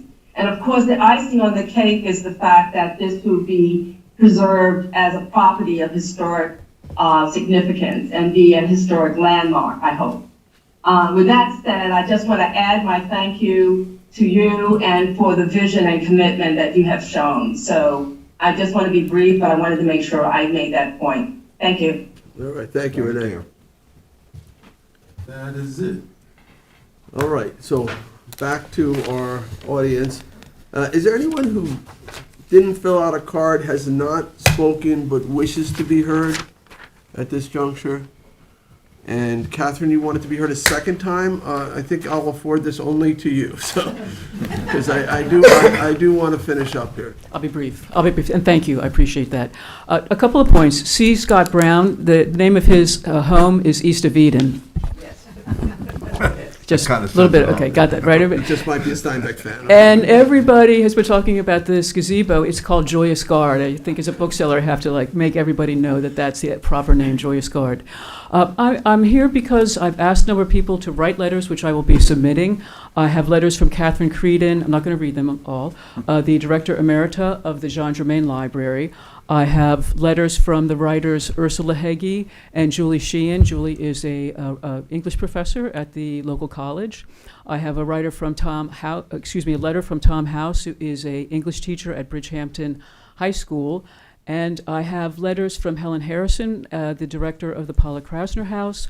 Also Susie Merrill, who is a writer and professor of the creative writing program here, and Donna Marie Barnes, who is co-chair of the Plain Sight Project, which some of you know about, but it restores stories of enslaved persons that are essential to our place in American history. And so just two very quick excerpts, first from Susie Merrill's letter, where she says, "Maintaining Steinbeck's legacy is a necessary and needed part of retaining the core history of our community. I wish that I could be there in person to express support, but my teaching schedule does not permit it. I am so grateful to the Sag Harbor Partnership, the University of Texas, my own University of Stony Brook, and all the individual Sag Harbor citizens that have worked so hard to make this a reality." And you know, my great personal gratitude, I cannot say enough words to express how I feel at this moment.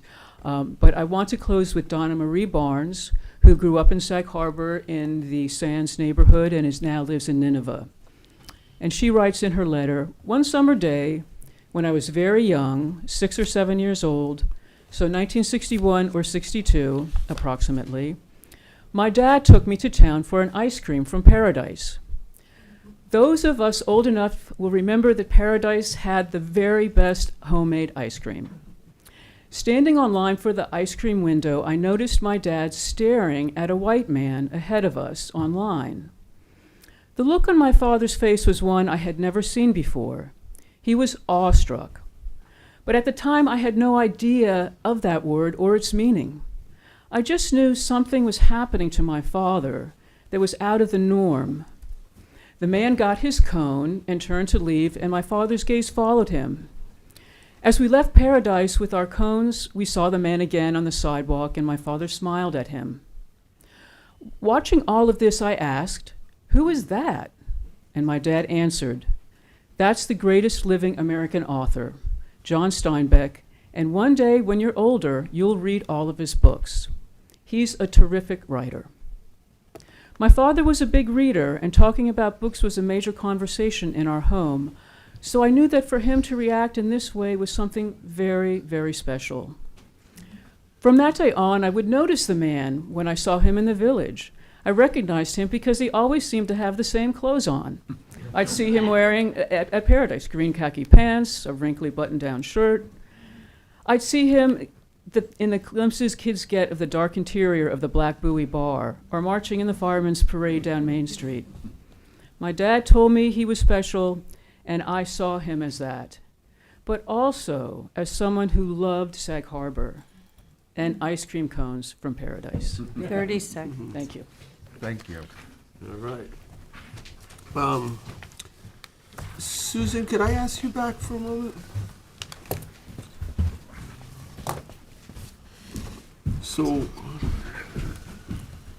as you know, we've been trying to balance out these two issues, the quiet, secluded writers' retreat, as well as some public access so that we can inspire local community members to be writers, and so lovers of John Steinbeck can get to see the space that he wrote in and have some access to the property. And we have been working cooperatively on an agreement that would meet the neighbors' needs, the community's needs, the town's needs, the partnership's needs, the Mishner Center needs, and we're pretty close. We're pretty close. We are. So the basic framework is Saturday afternoons, noon to 4,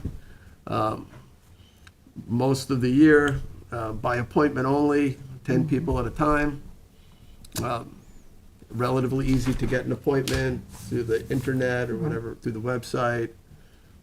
June, July, and August, it would go to bi-weekly rather than every week, same thing. Those times when the public had that ability to visit by appointment. They could also visit by boat. Again, 10 people per hour, same period, noon to 4 p.m.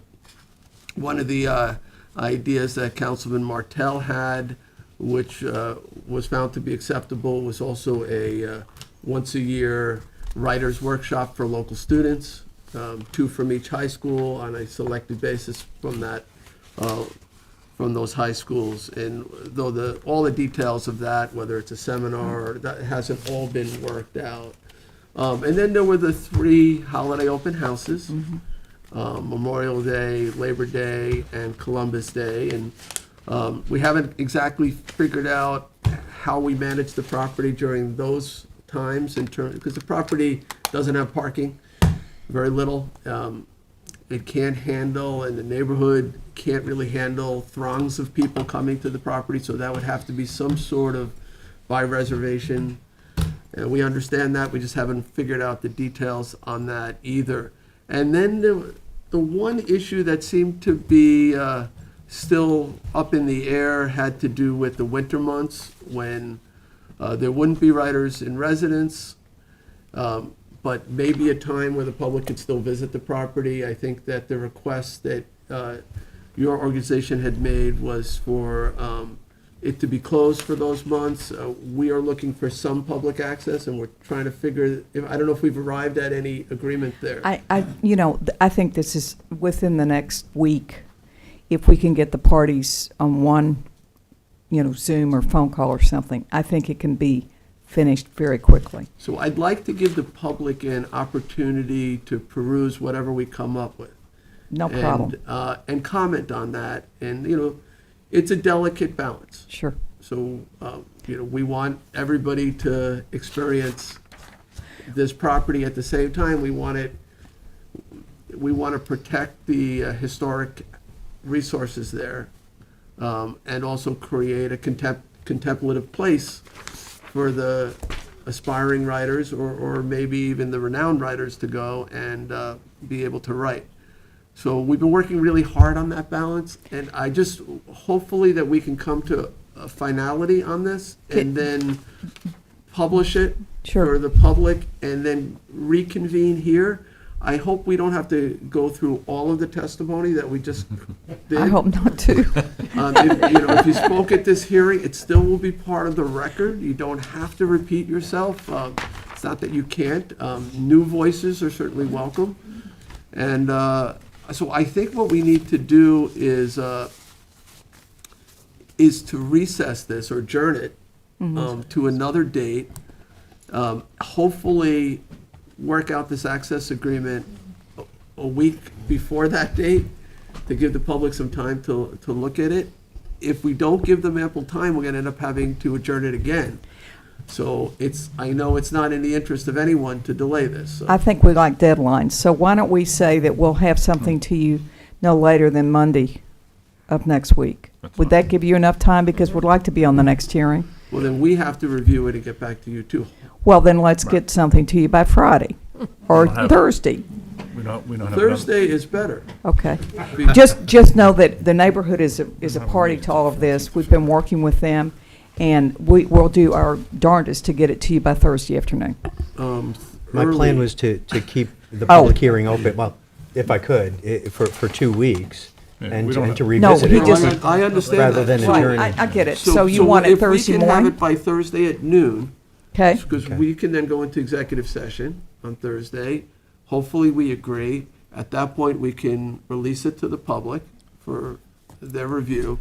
And we can, I think, if that happens, I think we could adjourn this for 2 weeks and come back together for a continuation of this public hearing. It just so happens the next town board meeting isn't for another 3-week period, I think. Just this one time. February 14th. February 14th, yes. Valentine's Day. Yes. Oh, goody. It's very appropriate. So can that we gives say us it? a Can little we? bit of time for back and forthing. Yeah. Well, why don't we say Friday? I'm traveling tomorrow. Well, the problem with Friday, then I won't see the board. Oh. We would still It's have okay. 2 We'll weeks have after 2 that weeks if we have after. 3 weeks in between. Yeah, we can talk about it next Thursday. It's possible that we could review it individually. And then we can have it, yeah, Yeah. I mean, we'll be happy to send it out to all of you to make it easier. that's fine. Okay. All right, let's hope to have 3 this weeks. finalized from both sides by early next week, At the latest. the latest. Yeah, no, we'd like it before, actually. Yeah, and then we have to figure out how to release it to the public, but a lot of the local newspapers, their deadline's often on Monday. Okay. So we We'll could do try what to we get it can. done by Monday, yeah. Tommy? So, I mean, it's going to be released to the public, and I just want to kind of, well, you're still up here. This is not our only historic projects that we have, and I just want to remind everyone, at least, for the public's edification, we redid the Nathaniel Rogers House, and I don't know what the access agreement is there, and the Prosper King House, and the Canoe Place Chapel. We own all those. Right. Well, the African American Museum, the Sag Harbor Cinema. So this is part of a large group of CPF projects that we have undertaken. Some other ones that are underway, the Tupper Boathouse, they just signed a stewardship agreement. But as far as the nuts and bolts, I'd like to keep it open for 3 weeks and allow for public input if people want to send us letters. Well, I want to not just keep it open for written comment, I want to actually adjourn it. I want and to keep have- it open and then keep it open until the next meeting. If the hearing is still open, it'll. I'm a little bit. So what I'm saying is we would adjourn it to February 14th. And then we can decide on February 14th if we can close it or not. Yes, it would be Okay. open for both written. And people could comments. still give comments, right? All It would right. be a continuation. I don't want to Okay. close the oral part of the hearing until we Neither have do an I. access plan. Right. Okay, all right. So we're on the same page there.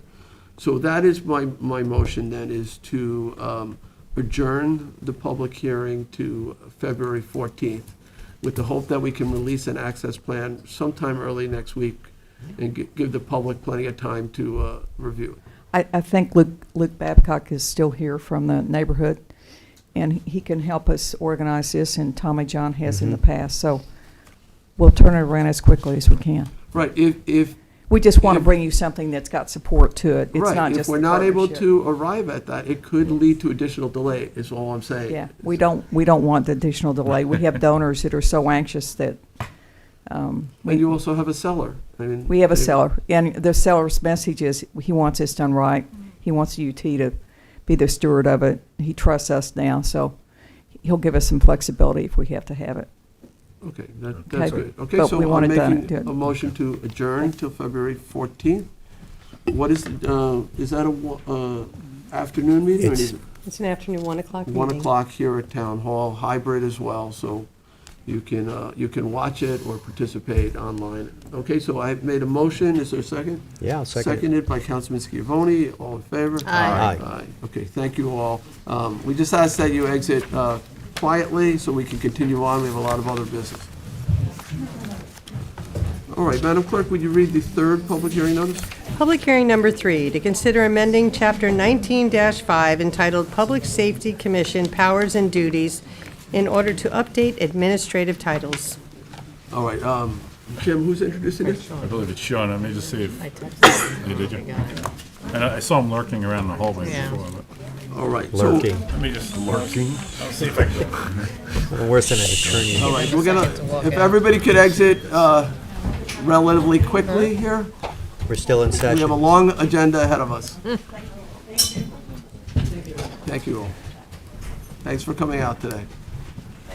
Okay, so we are beginning our third public hearing. This is amending Chapter 19-5 entitled Public Safety Commission Powers and Duties. And I will ask Assistant Town Attorney Sean Cambridge to explain. Good afternoon, Mr. Supervisor, members of the board, excuse me. This is an administrative update. We used to utilize different titles, like Animal Shelter Supervisor, and this code section never really caught up with our practices. As you all know, now the Department of Animal Control is organized under the Department of Public Safety, so we've inserted Ryan Murphy's title as well as our Department of Animal Control language in this section to update procedures and protocols. So it's nothing too crazy. It's kind of a mere housekeeping type amendment. Are there any questions on it? So this is basically for consistency when you're writing violations. Correct, for That the consistency code of violations, for cites the proper right events where people administrative are titles. denied a permit, for example, that it's the right person denying that permit. Okay, any questions from the board? Nope. Read it. Okay, thank you. Thank Is you. anyone from the public who wishes to be heard on public hearing number 3? Seeing none. Charles, anybody online wishing to be heard on public hearing number 3? No, sir. All right, I'll make a motion to close public hearing number 3. Second. Second by Councilman Scavone, all in favor? Aye. Aye. All right, we move on to public hearing number 4. Public hearing number 4, to consider amending Shellfish Ordinance, Chapter 278, in order to enhance enforcement ability, clarify language, and increase penalties for violations. All right, again, Assistant Attorney, Town Attorney Sean Cambridge will introduce us. Thank you, Mr. Supervisor. So as you'll all recall, we did a public hearing on a different draft a couple weeks ago. And after that public hearing, we went back to the drawing board with the Board of Trustees. And we have all 5 of them now supporting this language as drafted. Essentially what we've done is we've really simplified this section of the code with keeping the intent and purpose as it was while increasing penalties. What we've done is we've structured this so 271 now reads Section A, B, C, and D with various provisions of enforcement. In a shortened version here, A is to prosecute individuals without a permit to engage in shellfishing. B is to prosecute people that are violating the amount, limit, time, or size of shellfish as specified in their permit. C is the means and manner, what kind of tool they're using as regulated by the trustees. And D is to regulate what are called management zones. The trustees have this practice under their rules and regs, section 16. They have special authority to close areas for shellfish to harvest. That could sometimes be because of like a threat to a particular population, some type of seasonal restrictions, so on and so forth. From there, we have a definition section and penalties section. Currently, we had done this to increase our penalties to be in parity with surrounding municipalities. So we've proposed a first offense could be punishable by up to $500, not to exceed $500. A second offense could be $750, and third and subsequent up to $1,000, which are the limits under town code for a violation level offense. So we've increased those fine amounts to be, again, in parity with surrounding municipalities. And then in section 4, we left in that language that already exists within the town code. It's a procedure for the trustees to initiate a public hearing by submitting written notice. If they do not respond within a 60-day period, this board has the authority to vote on that initial proposal. I'd imagine the trustees board would respond within that 60-day period. I've never had a circumstance in my dealings with them where they did not respond for a 60-day period. So that's a brief outline. Trustee Welker is looking to speak on this as well. I saw her out in the hall earlier. But I have nothing further unless there are questions.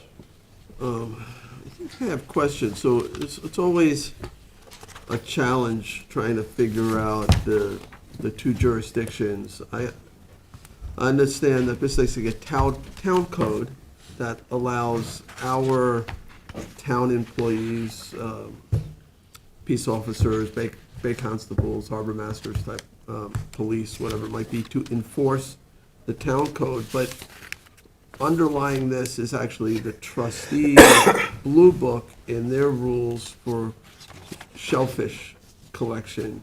That's correct. And getting a permit there. I just want to make sure though, so basically we're taking their rules, we're bringing it into our code. Well, so we that haven't. The state actually gave us specific authority to do this in Article 130 of the town law. So they set up provisions where a municipality can enforce where trustees have the title to underwater lands.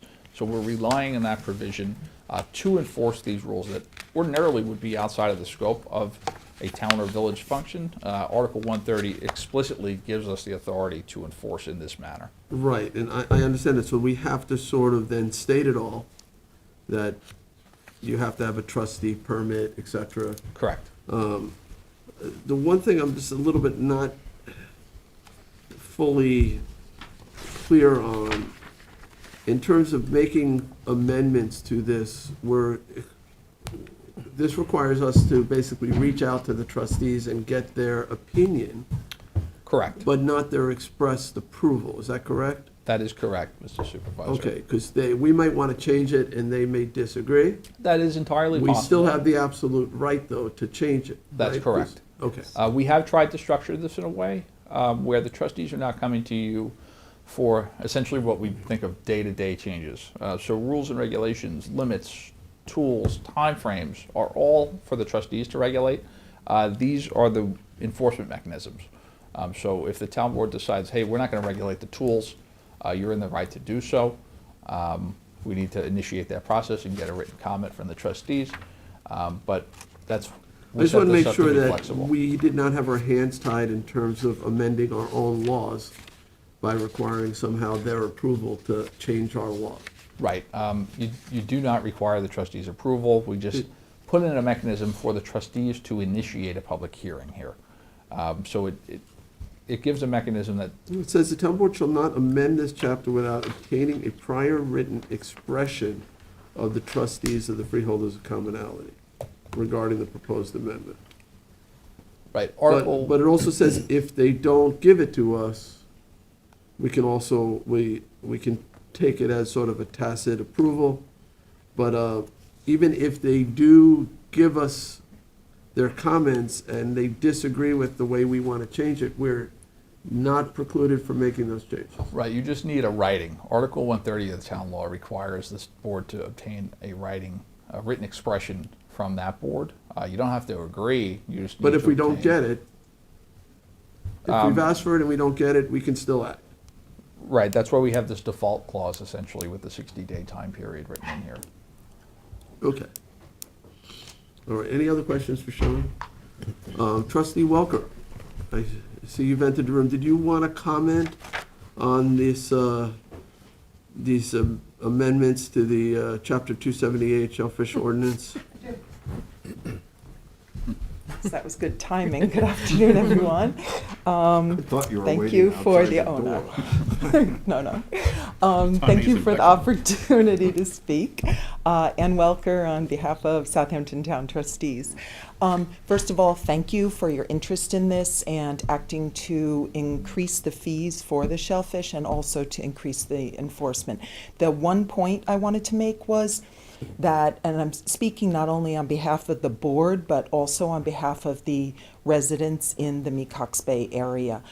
There is extreme concern still about the need for almost laser-focused enforcement during certain times of the summer, where maybe we would have the Bay Constables, code enforcement, the police department to really go after these individuals that are coming, from what I understand from speaking with residents, from out of town, being dropped off by a van, going in residents' backyards with their flashlights or near their backyards on the water and going after the crabs. So if we could act in a way that was laser focused on certain nights in the summer, and I will get back to you on that, as to what nights it is, because there are very finite nights, although there's a lot of people that are there that are doing this poaching. East Hampton has gone after this, and we need to do it in Southampton as well, just to increase that. So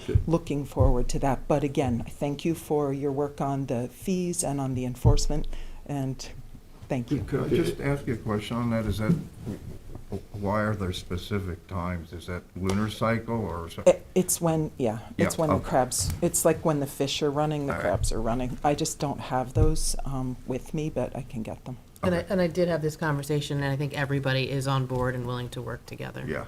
Yeah. Thank you, Trustee Welker. Of course. All right. The first woman elected to the trustees in 400 years. And still the only woman ever elected to the trustee. Hope that's not going to be another 400 years. Little piece of history. Thank you, Ann. Thank you. Okay, is there anyone else who wishes to be heard? I'll make a motion. We didn't do online yet. No. Charles, anybody online looking to be heard on this? No, sir.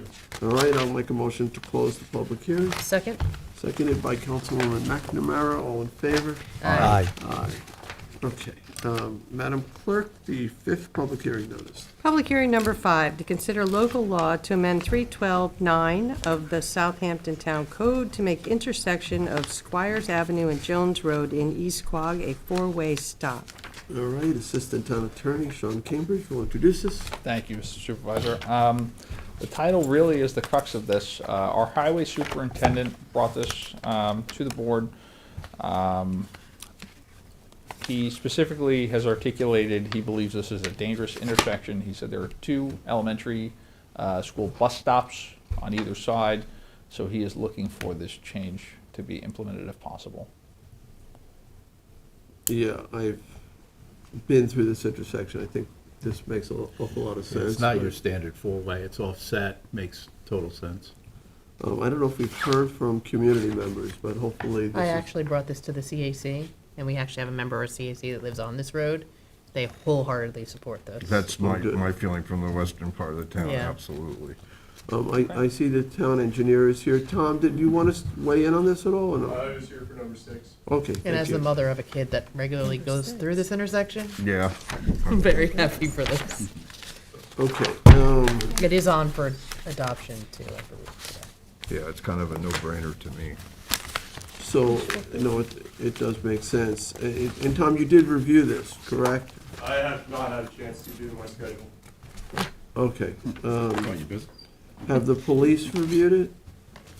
I'm not aware of that, Mr. Supervisor. This was proposed in the work group. From what I understand, some of the standard protocols for enacting a 4-way stop are based on accident data and things like that. The highway superintendent felt pretty strongly that we shouldn't wait for an accident at this intersection. No, So I that's what agree he with that, but it's articulated. highly unusual to place a stop sign without some input from the police.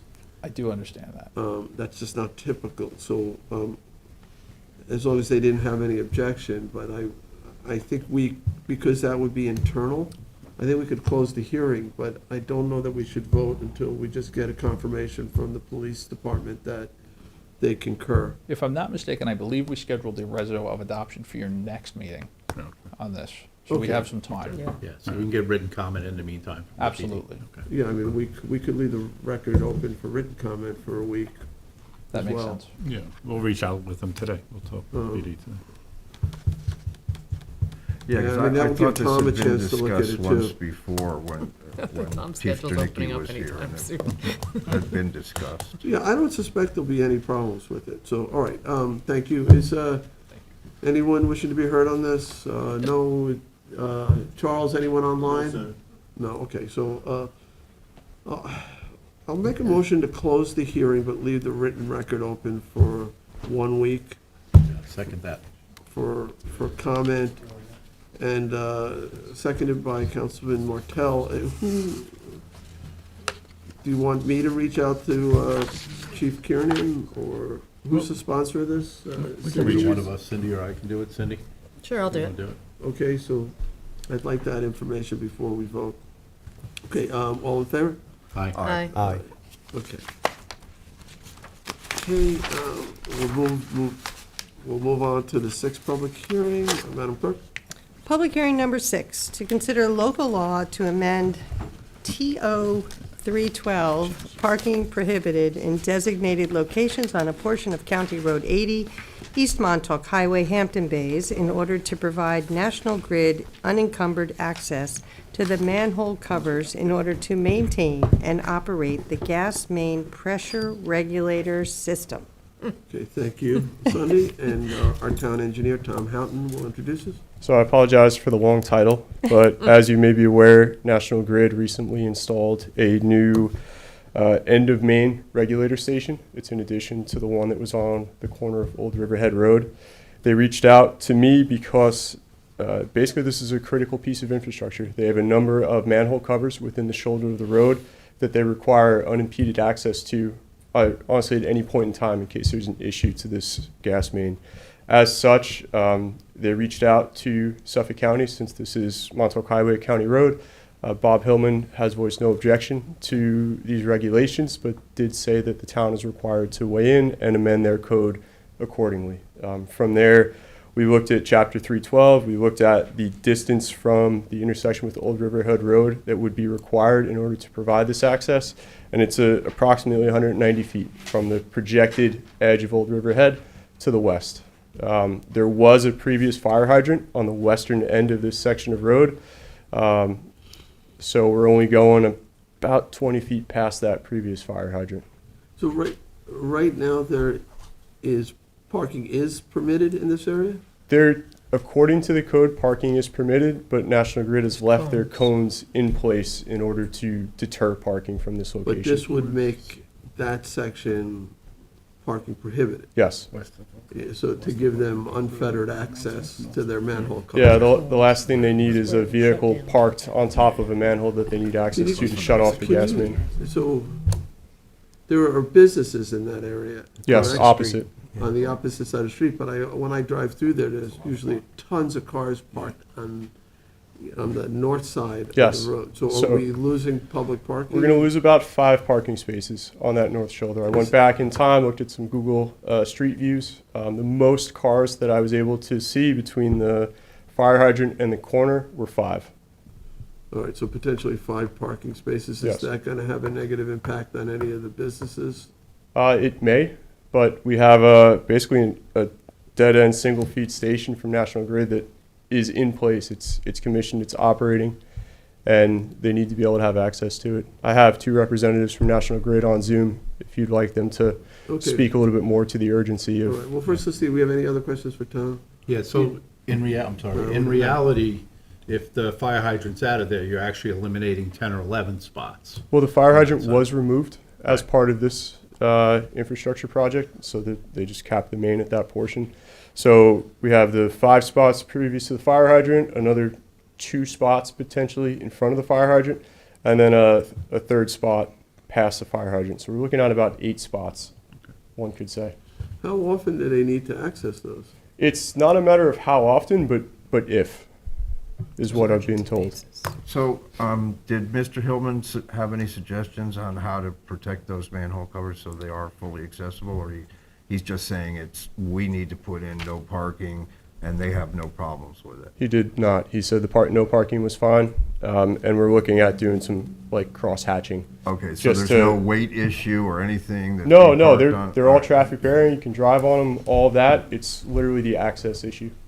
Okay, all right, thanks, Tom. And Tom, you're positive that if you park there just, to walk over to one of the restaurants or whatever, that you would be covering one of those manholes? I leave that to National Grid to explain if they may. Okay.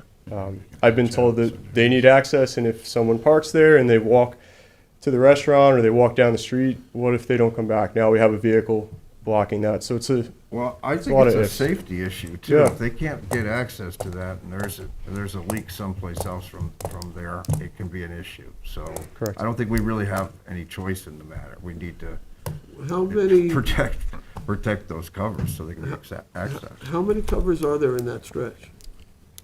I actually have a picture. Let me just look back through, Jay. I'm just kind of No, a I'm just little thinking blown that away I how don't they got want there. to, I don't want to eliminate, I certainly understand that you don't want somebody parking over one of the covers. It's about 12 manholes or so between manholes and valves. So that whole site, it's not just we're closing off Yes. 10 parking spaces for one cover, which maybe, but we actually, Our aim is to close off really only what's necessary. So Tom, do you know if this was part of the application, the original? I do not recall. It would have been a Suffolk County permit because it was in the Suffolk County right of way. is there I guess, I don't know what the road width is there the ability to allow parking No. even further toward the shoulder? No. There would not. I have a couple pictures if you'd like to see what the area looks like. All right, well, yeah, I'll take a look at that. We do have one gentleman who's been waiting all afternoon to speak, so we want to get to the public, and then you have some people. Just 2 hours. 2 hours? 3 hours. Oh. Yes, I have 2 representatives from National Grid. One is the lead project manager for the project that was instrumental in performing it, so. Okay, so let's go to the public first. Not gonna move. All right, so I take it that you're Ed Laurent? Loriano, sorry. That's an O, not a D at the end. Well, I was Loriano. wondering, I thought you were just enjoying the ambiance of the town. Well, now I am a huge Steinbeck fan. Either you're Yes, gonna my love 'em name's or you're Ed gonna hate 'em after all Loriano. I own a business across the street from this area in question. And I just want to be on the record as saying it will affect businesses there. And to your point about possibly making the area wider, I think that is a possible solution because, as I understand it, the town or the Community Preservation Fund also owns that lot that's undeveloped on the north side of the road in Montauk in that corridor, if I'm correct. So we would be losing, I know you said 8 spots. For small businesses, I mean, you guys know, some of you business people, you understand, it's customers and also our employees. It's going to be directly affecting several businesses. I mean, all the way down past Mulvey and the beverage store. I know most of you are familiar with the area. If not, you know, there's a lot of businesses, and it's sort of the end of Hampton Bays. So I just ask for your thoughts that you could possibly find additional parking. Because I also, on the other hand, I do understand it is necessary. I wish there had been more thoughtfulness on National Grid's location where they put these covers, because I think it could have been improved. But I just wanted to make certain that, please, I understand that access is needed.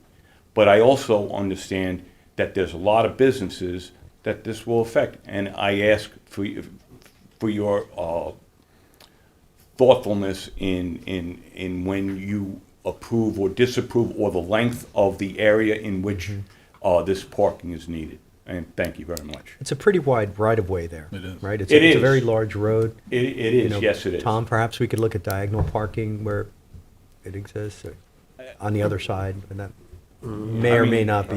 Anything. Well, we would would have be- to restripe and do a lot of things. I know it's an immediate no, but, you know, there's a lot of room there, you know, to do that. No, but It is wide there. Yeah. you're saying there may be an open space parcel across the street?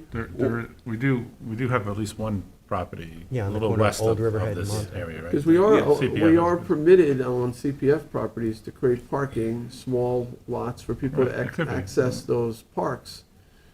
Whether, you know, somebody also used that small parking lot for local businesses, they could potentially.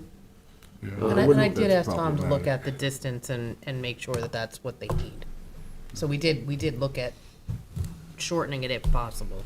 I did ask him to go out and do that. Yeah, we should look at that too, but, you know, the idea of creating maybe some parking There's a along piece the. east of the Capital One Bank. I mean, unfortunately, I think Yeah. for You may the be able purposes to of do what we something. need, I mean, National Grid Yeah, can tell dirt us, but I parking think our lots. hands are tied on that area. Yeah, we'll bring on National Grid in a minute, but I certainly, you know, as a small business owner myself, I understand that parking is critical, and we don't want to do anything to hurt your ability to survive in the community, so let's look at that issue. I know there's a lot of employees that come in and they'll leave their vehicles there and take a company truck and go out for the day. Correct. Is it possible to allow them to take vehicles home instead of bringing a truck in? No, we don't allow for insurance purposes. Okay. We're not allowed to have our employees use a business truck after working hours. I mean, that was just my concern, because I know that a lot of those cars are there. I mean, I'm sure you could ask them to leave their keys or something, but I know a lot of them are parked there for the day. Yeah. No, I definitely understand the need for access. So I want to be clear about that. But I also want to recognize the need, and I thank every board member here that there is local businesses that are going to be affected, not only mine, but other businesses in this little area, this little corridor. Tom, I think you had something to say about the space. Thank you. Yes. Thank you. Absolutely, thank you, sir. Yeah, I understand that. It's a lot of parking. I certainly understand that. I just wanted to speak about the ability to put parking on the north side, and based on the infrastructure that National Grid is installed, we really can't extend anything to the north. If we were going to add parking to the south side, there potentially could be some space there, but that would have to be done through Suffolk County. So, We can look at that. yeah, I can show you some pictures later. Yeah, I mean, that's what, you know, we'll hear from them. That's Yeah, what- absolutely. I thought maybe they had come up with that solution ahead of all of this, but apparently not. The county is planning on replacing that bridge fairly soon, so that maybe it does incorporate something into that, I don't know, but. let's see. All right, thanks, Tom. I have Robert Ross who would like to speak. Okay, let's bring him on.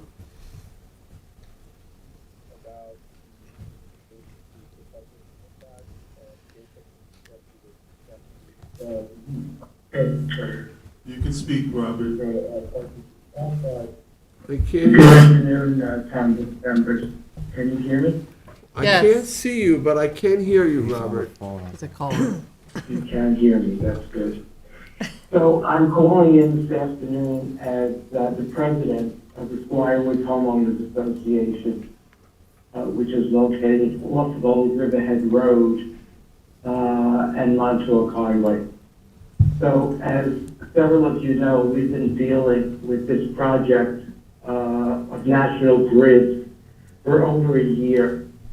And as you also know, I have not been happy with the construction and the issues over there. And it's just really upset many of our homeowners with the detours and all of that, but now the road is finished. I don't see any reason why National Grid should take over 12 parking spots for 365 days in the year, 24/7, for the equipment that they installed there. If they have an issue and they know that they're going to be doing work, they simply should talk to the town police department and put up temporary signs for the day, just like we do in the parade. No parking today, special event. Well, parking spots is crazy in that area. As Ed mentioned, the staff of Pool-tastic park in that whole area 6 days a week in the summer months, spring and summer, while they're servicing pools. We have that restaurant right across the street that gets a lot of business and no place for their staff, no place for their customers to park. So they park there. I just think it's crazy. And I also think it's sort of obnoxious, I suppose, for them to have those orange barrels and cones there for weeks now on end, blocking those parking spots. And it sounds like the town isn't even aware that they had those there. Did they get permission from anyone at the town to have those barrels there? The police department knows those barrels are there? I don't see any reason why we should allow them to have those spots for an entire year. And with regard to the suggestion that yes, that property across the street is CPF property that was bought a number of years ago.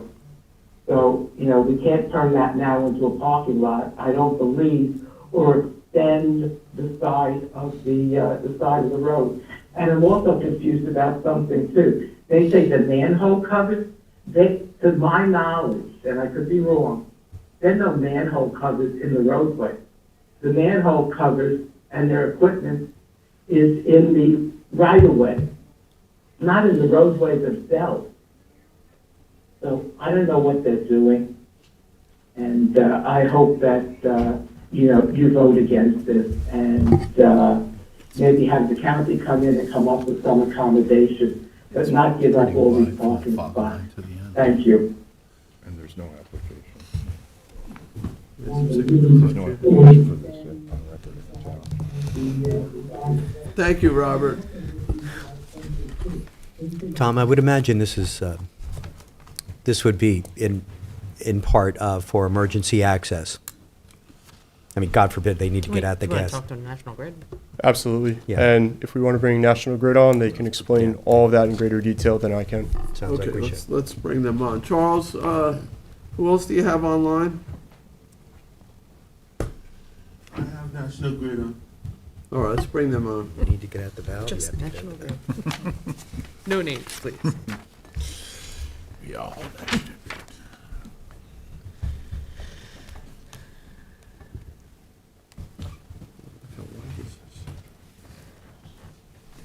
That's what I'm saying, if we just took a little bit, keep the part, you keep them off the panel, straight that. It is.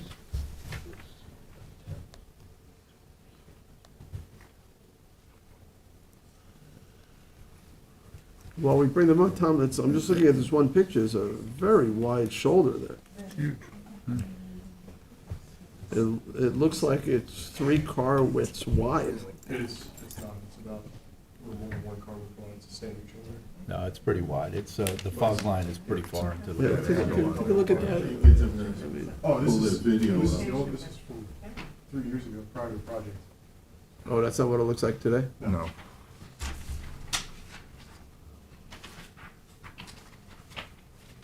That's the, that's this morning, actually. Do you want those in the They're red? having trouble with their video. It's not much different than it used to be. Can we hear I mean, them? The road's only so wide, so from Yeah, the center line. that to the- picture's got a weird Yeah, the angle. See how pictures are small the both- cars are. It makes it look much wider. But I felt I could comfortably park between the manhole covers and the grassy area and still have plenty of room on the shoulder. You'd stripe that out in case of emergency, they could park right there on the road. And what kind of emergency? Because we have manhole covers for electric, we have manhole covers for water mains, we have Well, this is gas. So a lot, communications sometimes. So this is gas. it needs to be shut off. I don't know what the, why the system was We're put working on in. getting their audio to work right now. Yeah, Yep. This has been a tough project. I mean, we had to move our water main for them to be able to get, all these facilities underground. We lucked out because the county paved and our highway department paved Old Riverhead Road, but they had, torn up that property in that area for, like, the homeowners association and the neighbors and the businesses, pretty badly at the time. yeah. There it's- was like no parking there last summer, the whole summer, right? Yeah. Because they had equipment in there, they I had. know, I saw that. So the video and the audio is on, but I can't see them and I can't hear them. So in addition So to the somebody went to pool have company that's there, the There's delis that are somebody. there, Yeah. there's a thriving little market deli farm stand type of thing that's suddenly taking off. It has Norel's? tons of not Around like Norel's. there's like a farmer's Yeah, market? there's a little, there used to be a little somebody food on. shack, fish shack. Oh, the But they're- taqueria? Yeah, one of them, yeah, they're doing great business there now. Yeah. They are. All right, who do we have? We can't Can't hear hear you. you. You're muted. Oh, that might be the issue. You want to check to see if you are muted? Nope. We still can't hear you. Charles, is that on our end or their end? Not on our end. What? It's not on our Not end. on our end. Is it helpful if they call in? 'Cause Yeah. I could bring them Yeah. in right now. Yeah, but is that And then gonna you just go gotta over put it up to the public? mic. Yeah, I'll put it Yeah, on the okay. Yeah.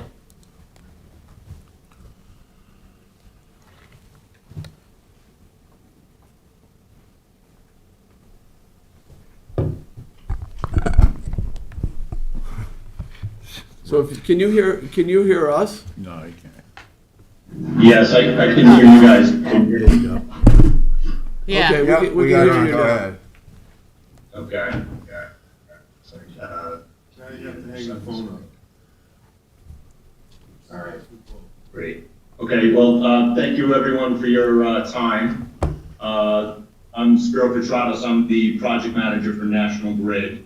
And we do apologize for this inconvenience, but it is something that we did take into consideration as we were designing the project. And parking was one of the things that did hang us up here on this project. So just to give everyone a little bit of background, we have an existing regulator station on Old Riverhead Road East on the east side of the road.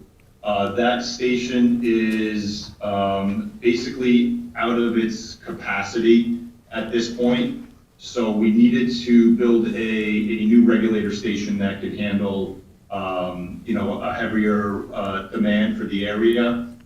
So we were, for a number of months, we were looking for an ideal location for the new station. We went further north on Old Riverhead Road East. We didn't have a good location further north.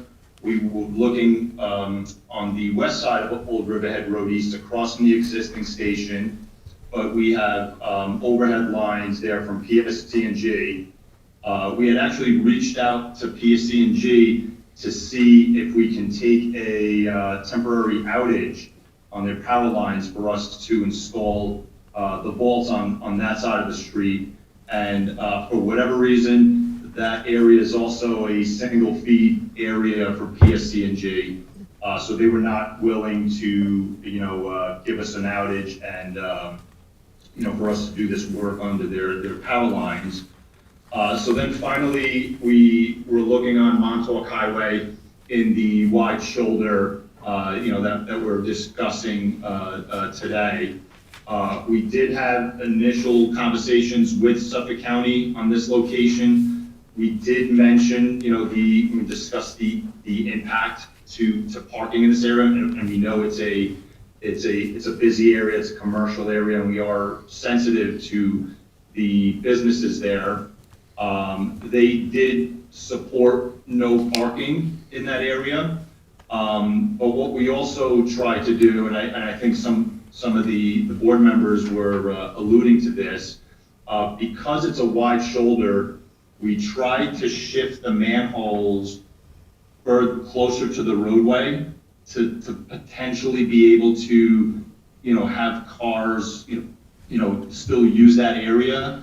But we can't get too close to the roadway because, it's also a safety concern for our operations folks. They gotta park their trucks and, access those manhole covers. So we tried to find a middle ground, if you will. But seeing where they are, there's still a high risk of people parking over those manhole covers. So that's why we had, decided to still pursue no parking for this area. As Tom Horton had mentioned, there was a fire hydrant in this area, so there was a certain portion of the roadway that, was theoretically, didn't permit parking.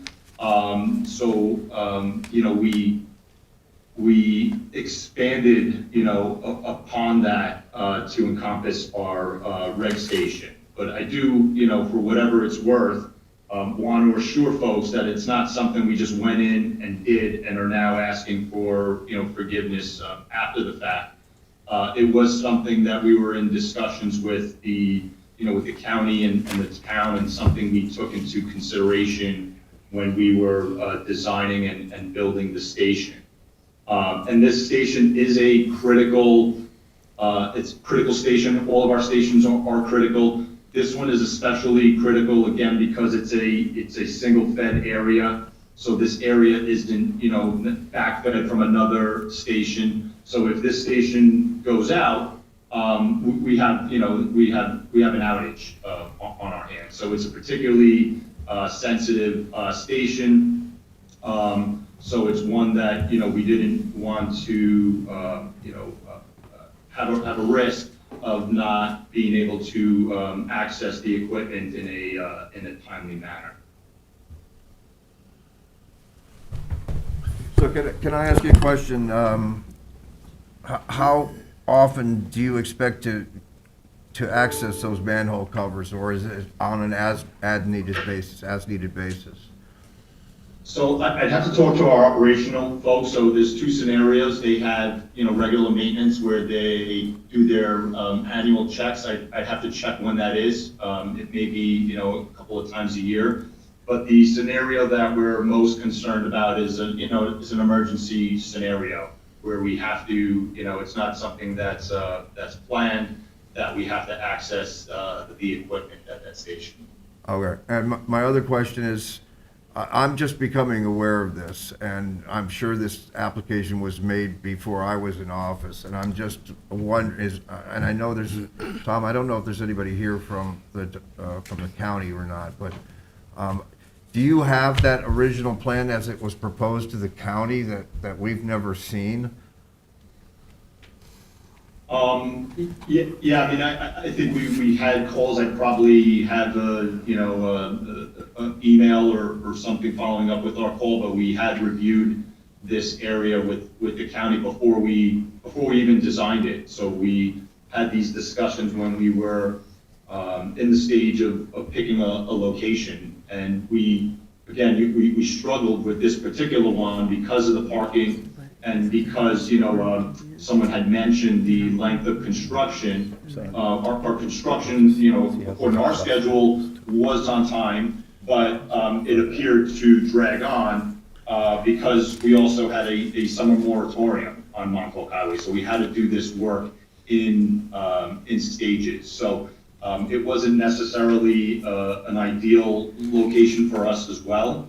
But when we had those discussions with the county and internally trying to find a spot, this was the most practical, feasible spot that we had.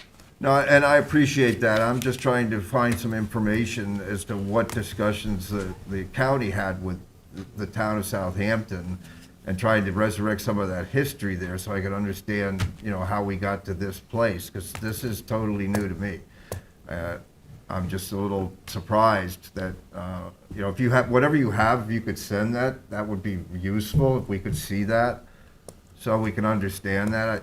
Because in my view, it's the county's responsibility to make arrangements to help the local businesses. If we can put in parking there, I think if we can do that and come to some way to do that that satisfies, both parties, that would be the ideal scenario. Okay, yeah, I can find those. Who's the best point of contact to send that to? Should I send that through Tom, or is it someone on the board? Yeah, Tom Houghton. That'd be great. Okay. Thanks so much. I appreciate that. Yeah, and I think we could figure out a way to make everybody a little bit happy. I don't know. It's already in the ground, but now we're trying to, I think the county has to get involved if we need to change the striping on the road or move stuff around so that we can help our local business too. I don't know. There might be other opportunities to create, 5 parking spaces that we're losing? How many? 8 parking spaces? That's without the fire hydrant, Tom? That's including the fire hydrant. Oh, okay, so it really isn't 8, It is 8, including. It's 8, is it? I'm sorry. Okay. What about on the south side of the road, between Montauk Highway and the railroad tracks, just sort of across from Old Riverhead Road? Jay, one thing that Sean and I were just discussing was a potential for maybe 15-minute time-limited parking to allow someone to stop. It doesn't help if they have employees that want to park for the day. We're thinking for the delis and restaurants. That would help for the delis and stuff. Yeah, 15-minute parking? But then hopefully you could talk with them about. Yeah. Because Keys Bend, Well, which I is don't really know if that's emergency acceptable. access, I guess if there's a gas leak and they had to shut down the system, but Keys Bend wouldn't have the ability to move a car if they had to get into, if it was covered. Is that not a? I'd have to talk to our operations folks. It's obviously not the ideal situation. I don't know if they move them themselves or call in a tow truck to move cars. I don't recall, but it's obviously something that, that we'd like to avoid. We don't want to start towing people's cars or moving people's cars. They get, Right. pretty upset. And then there's still the time factor that's associated with Is it a restaurant across the street or a deli? It's a Mexican, it's a Right takeout. across the street, It's a it's a takeout, it's not a Yeah. sit-down. Well, maybe, there might be some. I think don't it think just, there's So sit-down. maybe nothing 30-minute parking would Nothing solve indoor, the for sure. problem. Worst case scenario, I mean, likely that the person would be nearby and you could find them if there's an emergency. But question for Keys Band, Who's enforcing it? is this an east-west gas main, or is this servicing residential areas in Hampton Bays, or both? It's servicing residential areas. Don't quote me on the exact customer count, but last we had checked, I believe it was about 700 or 800 or so customers that this station is servicing. How about Thank the you. restaurant? Thank you. So in an emergency, do you have to access all those manhole covers, or is there one that will get you in to the area? How does that work? It's difficult to say. It depends on the situation. So each of those manholes are either a valve or the underground vaults where the equipment is located. So we have 3 underground vaults at that area. So I hate to give answers on like this, but it kind of depends on what needs to be done. So what do you mean by vault? You're storing gas? No, there's a precast underground vault that has pressure regulating equipment in there and valves. So you're not storing any gas? No. All right. But they're not connected Pressure. underground? You can't go from, open one manhole cover and move to the next underground? No. No. They're individual vaults. Right. Yeah, Well, and let's say we played with this idea of 30-minute parking. Would that answer would that typically give you the accessibility that you need? The worst-case scenario, you might have to wait 30 minutes? That's a tough one to answer. I'd have to talk to our operations folks, and then if someone mentioned it, comes the question of, enforcement on that. Right. Well, even the no parking comes a question of enforcement, right? Yeah. Yeah, I don't want to say this, but if someone's violating, no parking, I'm assuming they're going to be in and out versus, spending an hour or 2 or more. Do we have anybody from the county here on this, or it's just? No, we have no one from the county. Okay. We asked National Grid to be here to speak to the importance of these manholes and their access to it. We've previously coordinated with the county. They don't have any issue with it, but it doesn't sound like they approached it from a parking perspective. Okay. So is this access for in case of an outage, or is this also access in case of a leak and needing to shut down the system? Yeah, all of the above, So it's maintenance, emergencies, leak repairs, So it's the biggest one is a potential emergency situation. correct. In which case, though, they might be able to tow a car out of there in an emergency if they had to. However, if It's it's like, an are we gonna let emergency, 15-minute parking by the fire hydrants? I just, when safety's concerned, we can't. They put these vaults in. These are junction stations. They've got to get at it if it's an emergency, and that's there's a just. gas leak. I mean, Each 15 one, minutes it's is gotta a be- long time. It's Yeah, gotta but, be isolated. You lose one parking space for a fire hydrant, basically. This you're losing 8. 12 feet on either 50 feet. side. Oh, yeah, what's it? It's 190 feet. I don't know. I mean, I'd like to see it creating parking elsewhere if we can. That's a possibility too, and we can look to see if there's opportunities to get additional public parking in this area. Just from a safety standpoint, I see our hands as tied on this. I see, I don't find any fault No. with National Grid. I think we The need to county. talk with the county. I think we need to just take a look at the area and see who owns what. It looks like there's a triangle sort of right across from Old Riverhead Road. Maybe you could create some parking spaces on the south side of the road. We probably need to look at the parking plan for the Looking at the individual. aerial, but I can't see the topography and whether it's suitable. There's a big drop off over there. There should be an organized parking plan with cross-access and with the individual parcels that ideally and theoretically should handle their employees and their customers. So listen, it is, But we'll move on. it's January. It's Okay, January. well, I you don't have know to- of how busy you are this time of year, but we could put some temporary restrictions in place. With a clock that's sort of ticking, and then we revisit, that gives us a little bit of time to keep cars off of it for now, and let's see what options are available. Let's see, maybe the 30-minute parking, it would be acceptable. Maybe there's some 8 spaces we can open up somewhere else. I don't know. Does that seem like a path forward? maybe I'd just like approve a 2-month closure while we sort this out? I mean, it's been closed with the It's been closed cones. Been closed for a Yeah. year. Still is. Right. Well, it's not So- it's not the busiest time of year right now. I mean, in my No, opinion, I think it's this been has to be closed for closed a and we have to year. look to find parking. So I think you need to find a solution because it's been closed for a year. Yeah. So Right. temporary stuff is, right now you have the best situation. But I February, think we gotta March, find another April. solution. We could do 90 days. And, let's see what we can develop, then we have to come back together in 90 days because, we've only Well, we need suspended to talk parking to for the 90 days. county. What do you guys want to do? I'm not trying to just come up with other solutions here. We're losing 8 parking spaces that are affecting local businesses, and I think that we should really see if we can figure out a plan, either with like 15 or 20 or 30 I minute don't parking. think it's up to us to come up with a plan. I think it's up to the county to come up with a plan. Well, we're being We asked to have, prohibit we have a parking. discussion right now. We have a business owner that's making a valid thing. I think we need to fix that problem, but it's gonna be the county that's gonna have to fix it. But- And we need to sit down with them. Then you want to just not act on this? Well, right now, there's nothing to act on because right now, it's closed completely. But not by our regulation, it's not. Well, What regu- Temporarily closed Yeah. in order to preserve access to those covers. By who? By the police department? We asked not PSEG, National Grid to leave the cones up until we were able to figure this out through this process. So there is a notice of adoption on today because it was a safety issue. So what do you want to do? Well, Adopt a measure? I want, as soon as this I'm board s- meeting's over, I want to talk to the county. I'm saying don't adopt it as a permanent measure, adopt it as a temporary measure, so we're forced to look at it in more detail and see what other solutions we have.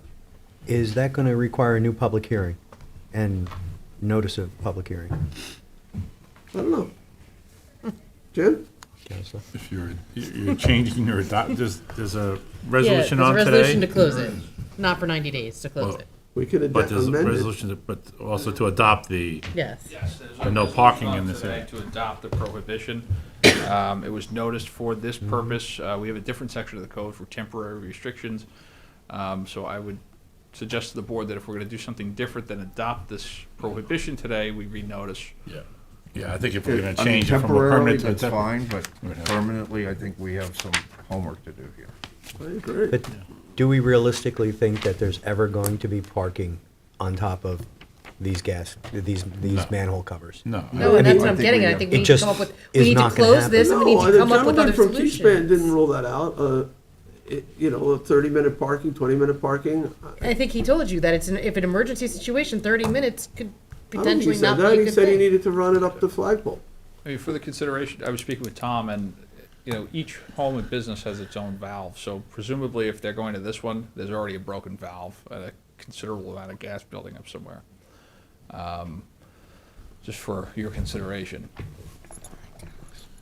I mean, the cones are there and it's closed off for a reason, and it's not because they want to look at the cones. I don't want to eliminate the possibility that we could widen the shoulder a little bit more. Yeah, that's- And not park on top of them and still have plenty of access for the emergency vehicles to park outside and still get to the manhole covers in an emergency. Because for 2 maintenance events a year, it seems silly to does. eliminate that many parking places if we can come up with a simple solution of just maybe cutting back this easement a little bit to allow the parking to go there. Yeah. We Doesn't could also change the adjourn fog this. line, doesn't change anything. And keep this as an option and see if we can figure out something better before the adoption date. That's a possibility too. Adoption date's today. The gentleman from Keyspan, I'm sorry, I forget your name, but Spiro. it's Spiro. So on the question of limited time parking, whatever that might be, 15 minutes, 20 minutes, 30 minutes, you said that you needed to talk to your technical team on that, whether that might be a solution, correct?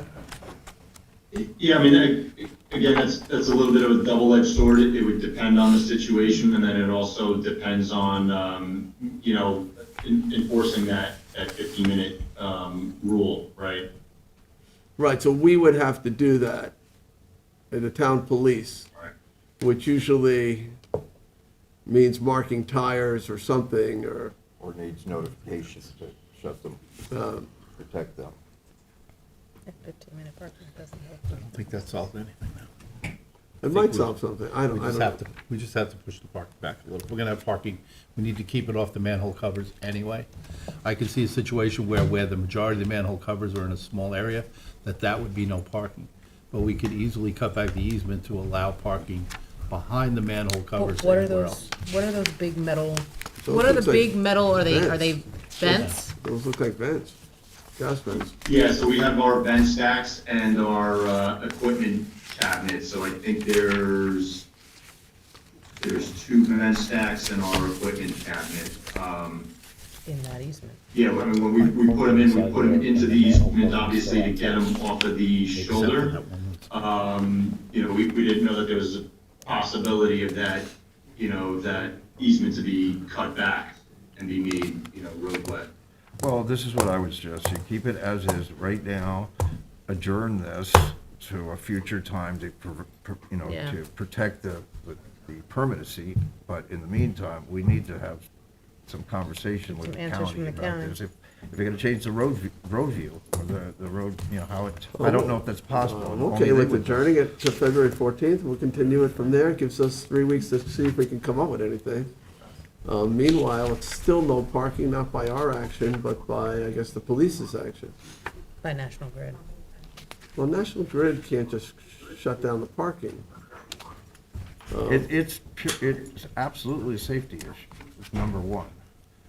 So if we can find some way to compromise that helps everybody, I think we can do that, but the only group that's gonna do that is the Department of Public Works, not us.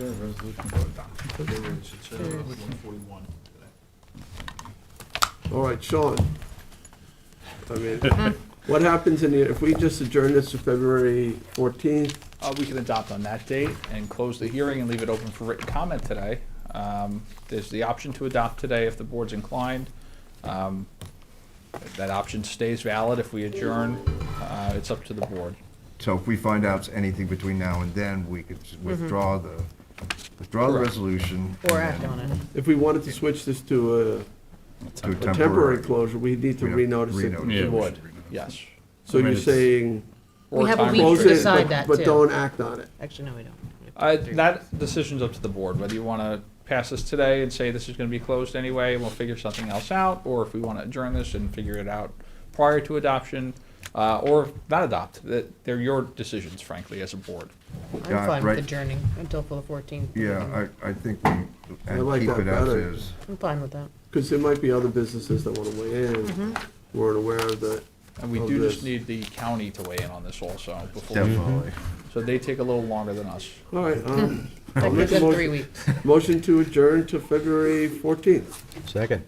Second by Councilman Scavone, all in favor? Aye. Aye, all right. So, We'll keep at it. Appreciate that, thank you for your consideration. all right, if you come up with any ideas for us to consider, let us know. Just on Certainly be in touch with Tom. Thank you. Rick's idea of possibly widening the shoulder in that easement may be a solution that benefits Everybody, yeah. That's what I think too, and we need to talk with the county, because they're the ones that would have to do that, not us. It's not our road. Thanks again. Thank you. Great day. Thank you. Thanks. Okay. Thanks. Thank you, Spiro. Okay, that is the last of the public hearings. We're gonna move on to public portion. Is there anyone who wishes to be heard in public portion? Seeing no one. Maybe in. No, online. Oh, you got somebody. Where I was going. That's where I was going, John. Michael Daly. You guys were all assuming there wasn't gonna be anybody, because Nope. No, I because the wasn't. room is empty. All right, so, Michael, we don't see you. We don't hear you. But he's there. Somewhere. Oh, yeah, my God. There he is. There you are. We can see you and we don't hear you now.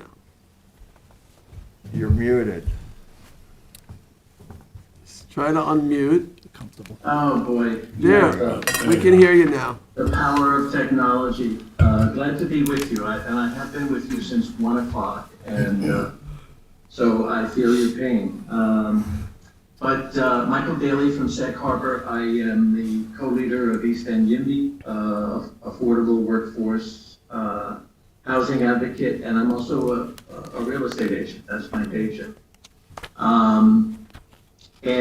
What I wanted to talk to you about today is it's so charming and impressive to see all the resources that we can put together to preserve things in our past. But today, the typical home value in Sag Harbor is approximately $2.5 million. And, with a $650,000 down payment, closing costs of about $75,000, a person would need to have an annual income of about $500,000 a year to afford that and have payments of about $16,000 a month. In Southampton, the 11968 area code, the typical home value is about $2.25 million. In West Hampton Beach, the typical home value, West Hampton and West Hampton Beach, is about $1.65 million. In Hampton Bays, the typical home value is about $831,000. I don't know where our future John Steinbecks or Peter Mathesons are going to live, or where artists like Jackson Pollock are going to live, but it's a real challenge for our local people. And that $831,000 typical home price value in Hampton Bays works out to someone needing to make about $175,000 a year, about $200,000 for a down payment and closing costs, leaving them approximately $5,000 a month in monthly payments. But fortunately, the Community Housing Fund was passed by referendum, and is expected to raise approximately $600 million over the next 20 plus years. Probably about 300,000 of that in the town of Southampton. And that is going to provide a wonderful opportunity to change the model of affordable community housing that we've been struggling with for years. There's great expectations and a great need and for available and dependable year-round housing in our communities. But we have to recognize that a housing crisis that has developed over the years is likely going to take years to fix. It's not just the money, but adjustments to our restrictive zoning codes that will be critical to allow for as-of-right creation, eliminating the politicized special exception permits that we often suffer from today. Less restrictive accessory apartment codes, smaller homes, smaller lots in business districts, and allowing multifamily homes to be built, all with affordable guidelines in perpetuity, while protecting our environment and rural seaside character are necessary to tackle this crisis. The Community Housing Fund legislation, which I believe the towns are going to start collecting funds on contracts that are signed after April or after March 31st, starting April 1st, unless any of the towns decide differently.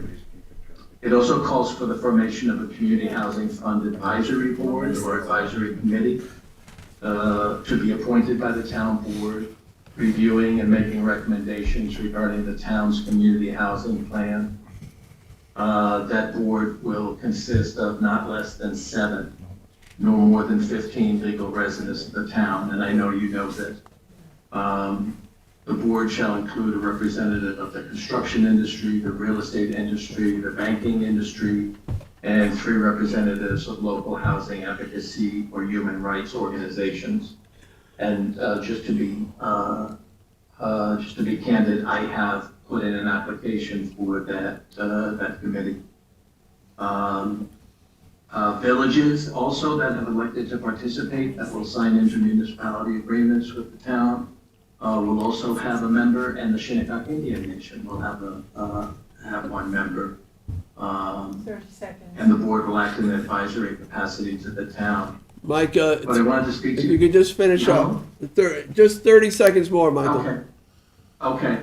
I'm sorry, I'm not hearing as well as I could, I guess. I just want to encourage the town to appoint members on this committee that represent the cultural, economic, age range, lifestyle diversity of our town, young professionals, business owners, landlords and tenants, should fairly represent the geography from Eastport to Flanders to Sag Harbor and Sagaponack, should recognize where we have a dense living right now. And last but not least, the committee members should be screened for temperament and their ability to work together on this very important committee that's going to be advising the town on the development of an effective housing plan and application of these funds. So I wish you the best, and I wish us the best for not only preserving the past, but for planning for our future. Thank you for your time. Thank you, Michael. Thank you for your patience. I guess you logged on 3 hours ago, and here you are. Yeah, so. well, that's what you got to do in this game, right? You're committed. Cheers. Thanks. All right, so, Charles, anyone else for public portion? Charles? No, okay, I'll make a motion to close public portion. Second. Seconded by Councilman Bouvier, all in favor? Aye. All right. So, we go to the resolutions, and we begin with number 98, and that is, Rick, you. Okay. Town Board Resolution 98 of 2023, co-sponsored with Councilwoman McNamara, authorized purchase of over-center articulating aerial device from Alltech Industries using the Sourcewell contract. Second? Seconded by Councilwoman McNamara, all in favor? Aye. Aye, approved. 99 of 23, authorized purchase from Omnia Partners contract with HD Supply. Second? Seconded by Councilwoman McNamara, all in favor? Aye. Approved. 100 of 23, co-sponsored with the entirety of the town board. Authorizes purchase of technology solutions from Gov Connections, Inc., DBA Connection using Omnia contract. Second. Seconded by Councilman Bouvier, all in favor? Aye. Approved. 101 of 23, co-sponsored with Councilman Schiavone, authorized supervisor to sign a contract with Local TV, Inc. in order to simulcast programming on Sun 20 TV, the cable television public access channel. Second. Seconded by Councilman Schiavone, all in favor? Aye. Approved. 102 of 23, authorized supervisor to execute 2023 production assistance agreement. Same second. Second by Councilman Schiavone, all in favor? Aye. Aye, approved. Town Board Resolution 103 of 2023, authorized supervisor to sign agreement with Opus Inspection for New York State DMV Vehicle Inspection Program. Second? Seconded by Councilman McNamara, all in favor? Aye. Aye, approved. Resolution 104 of 23, authorized supervisor to sign contract extension with G&M Dej, Inc. for vehicle fuel management system maintenance and installation. Second. Seconded by Councilman Schiavone, all in favor? Aye. Aye, approved. Town Board Resolution 105, I need to amend. All right, so you want to make a motion to amend, Hal? Second. What's the amendment? Well, hold on. Okay. For the fifth whereas, the price per black and white copy should read 62 cents Instead of, instead of 45 and 44. wait, it doesn't. It doesn't even say 45. It says .0045, yeah. so it's Oh, okay, yeah. so it should say point, .0062. So 6 cents. no, that's less than No, six it's less cents. than. Doesn't say that. Oh, yeah. That's a sixth, sixth of a cent. 6/10 of a penny. It's And- peso value. Yeah. And scratch the .0045 and .044 for color. That gets, It already says that .044 for color. yeah, that gets taken out. Oh, scratch. It's the same price for both? Yes. Okay, .006, 2. 2, .0062. It doesn't say, for black and white and color. Gosh. I like it better than 6.62. Yeah. As far as no, it cost goes, doesn't, but it doesn't is say that- .0062 for color. It No, just says it's the same price for .0062 both. for black and white. For black and white and color is now, the amendment is for .0062. Same price for both. Same price for both. Just so But it you doesn't know. say for color. That's a half a cent.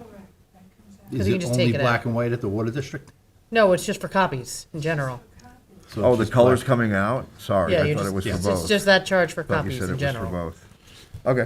Well, the way you're amending it, it's gonna say .0062 for black and white, and say Half nothing a for cent, color. take it. Less than half a cent. It's a, Janice is gonna explain it. Point zero zero. It's saying 6.2, but it's striking color altogether. Yes, it's for, it's, yeah. yeah, So there's 6 tenths only of black and white It's all color. black and white, yeah. yes. Okay. Yeah, nothing for color. I guess it's not a color copier, so it I doesn't. know- I wish I could Okay. get That's what we got from John McDonald and from, Schnabel, Glenn Schnabel. Okay, so it is not a color copier, so it only black and white copies as .0062 per. All right, so Rick is making a motion to strike the .0045 and replace it with .0062, and then strike and $0.044 for color as well. Right, it's in the fifth whereas and the second resolved. All right, in both of those locations. Kim, do you have that? All right, so we haven't, all right, so we have a motion to amend, second by Councilwoman McNamara, all in favor? Aye. Aye. And now, same motion, same second to approve as amended. All in favor? Aye. Aye. All right, we got through that. You're up again. Town Board Resolution 106 of 2023, co-sponsored with Councilwoman McNamara, authorized supervisor to sign extended contracts for subaqueous water main crossings, Shinnecock Canal at Mashut Beach, and Ponquag Bridge at Lighthouse Road. Second? Seconded by Councilwoman McNamara, all in favor? Aye. Aye, approved. Town Board Resolution 107 of 2023, co-sponsored with Councilwoman McNamara, authorized supervisor to sign a no-cost extended contracts with Palace Electrical Controls Incorporated for the electrical portion, Philip Ross Industries for the plumbing mechanical portion, and East End Material, DBA East End Group for the general construction for the wellhead treatment for the removal of iron and manganese at plant number 4. Second? Seconded by Councilwoman McNamara, all in favor? Aye. Aye. Aye, approved. 108 of 2023, co-sponsored with the entirety of the town board, because I guess you all love fleet management. Who This authorizes the purchase of fleet management services from New York State contract with Automotive Rentals, Inc. Second. Seconded by Councilman Bouvier, all in favor? Aye. Aye. Town Board approved. Resolution 109 of 2023 is authorized the sale of an affordable housing unit located at 44 Samantha Circle, West Hampton. Second. Seconded by Councilman Scavone. Oh, I'm sorry, co-sponsored with Councilman Scavone. Seconded by the co-sponsor, All good. Councilman Scavone. All in favor? Aye. Aye, approved. 110 of 2023, authorize the supervisor to sign a 4-year maintenance agreement with Motorola Solutions. Second. Seconded by Councilman Scavone, all in favor? Aye. Aye, approved. 111 of 23, authorize the supervisor to execute a consulting agreement with Lisa Combrink Esquire to provide professional services to the Community Preservation Department. Second. Seconded by Councilman Bouvier, all in favor? Aye. Aye, approved. Town Board Resolution 112 of 2023, authorized supervisor to execute a contract with Suffolk County Office for the Aging for the residential repair program. Second. Seconded by Councilman Martell, all in favor? Aye. Aye, approved. Town Board Resolution 113 of 2023, authorized supervisor to sign an agreement with Suffolk County to develop and implement an essential shopping assistance program for older adult citizens. Second. Seconded by Councilman Martell, all in favor? Aye. Approved. Town Board Resolution 114 of 2023, authorized for the supervisor to execute a contract with Suffolk County Office for Aging for Title III Adult Daycare. Second. Seconded by Councilman Scavone, all in favor? Aye. Aye, approved. Town Board Resolution 115 of 2023, authorize the supervisor to execute any and all documents pertaining to the 2022-2023 transportation contract with Suffolk County Office for the Aging. Second. Seconded by Councilman Martell, all in favor? Aye. Aye, approved. Town Board Resolution 116, co-sponsored with Councilman Bouvier, authorized the supervisor to execute a 2023 stewardship agreements with Maureen Stafford to provide security services at Good Ground Park in Hampton Bays. Second. Seconded by Councilman Bouvier, all in favor? Aye. Approved. Town Board Resolution 117 of 2023, authorize the supervisor to sign 2023 community program grants. Second. Seconded by Councilman Scavone, all in favor? Aye. Aye, approved. Town Board Resolution 118 of 2023, authorize the supervisor to sign 2023 cultural arts and recreation grants. Second. Seconded by Councilman Bouvier. I'd like to be added as a co-sponsor to I'd this. like to be added as well. So would I, please. All right, can we all be added? On Yes, the cultural arts and recreation grants, full board support, and co-sponsorship, all in favor? Aye. Aye. Aye, approved. Town Board Resolution 119 of 2023, authorize the supervisor to sign 2023 Hamlet Services grants. Second.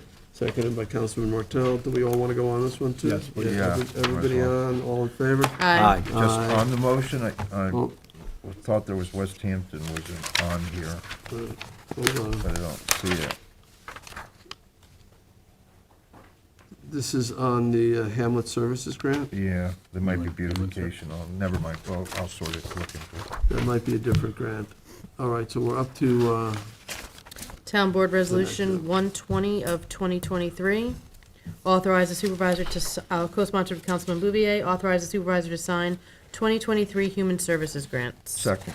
seconded by Councilman Bouvier. Can we You guys add? should all jump onto Yeah, it. I'd like to be added. Rick, Tommy Yes, John, please. everybody? Mhm. Yep, would the clerk add us on all as co-sponsors, all in favor? Aye. Aye. Can we go back to 119 1 second? There's two Village of East Quogue beautification committees. Mm-hmm. Are they They're two separate things. two separate? Okay. Thank you. One is for the Christmas tree lighting, and one is for the native plant garden at, They're both incorporated, though. How is that possible? they could have just put it all into one amount, but instead they broke it out, because they had two separate Oh, requests. into two separate Yeah. accounts? No, That's it's the kind- same account, it's two separate requests. But rather than just ask for a lump sum for two different projects, I think Jamie just listed them separately to keep them separate, so we knew what they were for. So there's an entity called the Village of East Quogue Beautification Committee, Yes, even though there's no Village of East Quogue. yes. Okay. Yeah, I That's should okay. just would Bridgehampton double has a check village that improvement because that, I'm not sure that's, Society too. I'm not sure that's accounted properly. You know, it should just, let's talk after. Okay. Yeah, I'll point out that the first grant, this goes to the Bridgehampton Village Improvement Society, which is also not a village. So, Is it affiliated with the East Quogue Chamber of Commerce? I don't know about that. All right, so where are we? Are we on 120? 121? Yes. All right, 121 of 23, co-sponsored with Councilman Scavone. Authorize the supervisor to sign a contract extension for replacement parts for Chevrolet General Motors with Eagle Chevrolet Incorporated. Second. Seconded by Councilman Scavone. All in favor? Aye. Aye, approved. Town Board Resolution 122 of 2023, co-sponsored with Councilman Scavone, is an extension of Water Quality Improvement Funding Award, Sag Pond Inlet Management and Aquatic Habitat Restoration. Second. Seconded by Councilman Scavone. All in favor? Aye. Aye, approved. 1, 2, 3 of 23. Recall and amends Town Board Resolution 2022-1203, contract with Nelson and Pope Engineering, Architecture and Land Surveying, PLLC. Second? Seconded by Councilman McNamara. All in favor? Aye. Aye. Aye, approved. On the motion, I just don't know what the change was. The costly additional scope of work is $16,000, so we're adding more money. More money, okay. Yeah. Going from 19 All to right, 35. I see it, thanks. This is for. Yeah, 40. from 240 16 to West. 19. That's the new new building we building that purchased. we bought, that we're we're adding. working on it, Yeah, yeah. we're trying to put They have some a additional second story. space upstairs. Oh, that's right, yeah, to convert Okay. the Yeah, converting unfinished the space on the second floor. upper section, yeah.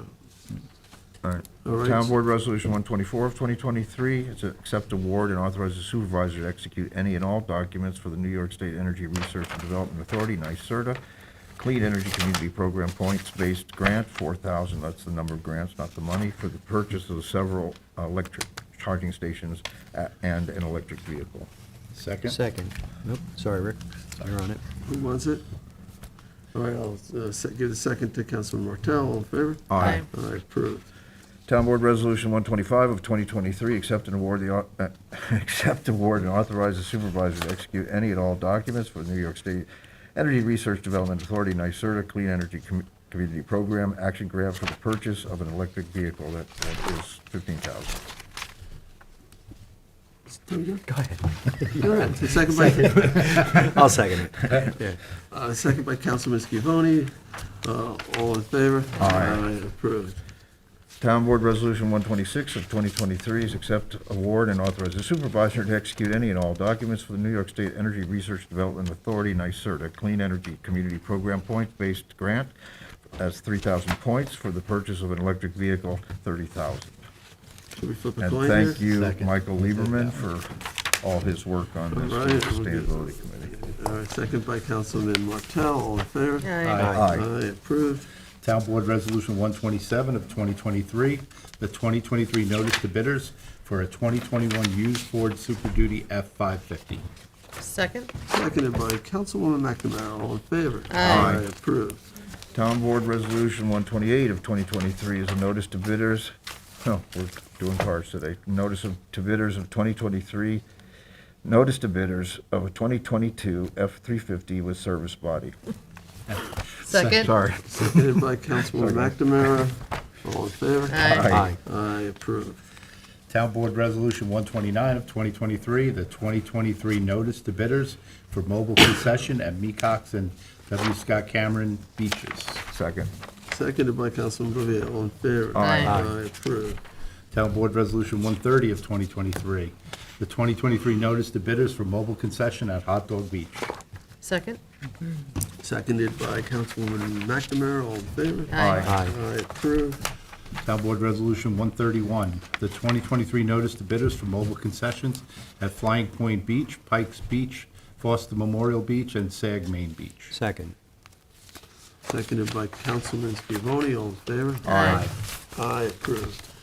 Town Board Resolution 132, co-sponsored with Councilwoman McNamara and Supervisor Schneiderman, the 2023 notice to bidders for activity vehicles. Second? You don't have to say that very On often. the motion, what is an activity vehicle? You'll find out. They put out the bid No, it packet. doesn't say, I'm just curious. Oh, well, move on, never mind. No, I think this is important. Let's pass over it. Activity vehicles, this is, Rick, your resolution. Doesn't tell me what it is. A bid package available.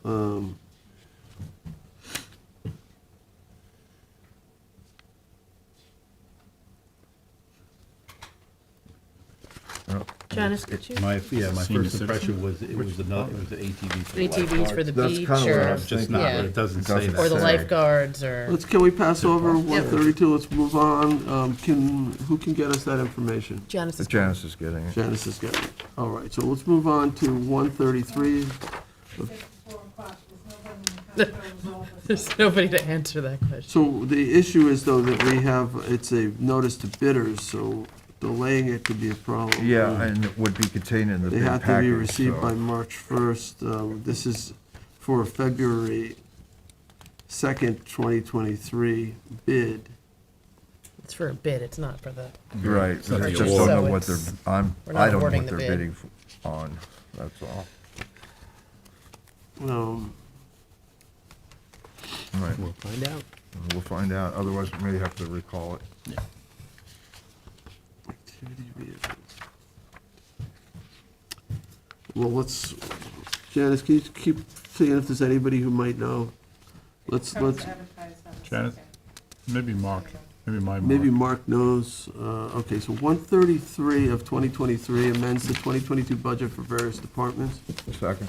Seconded by Councilman Bouvier. All in favor? Aye. Aye. Approved.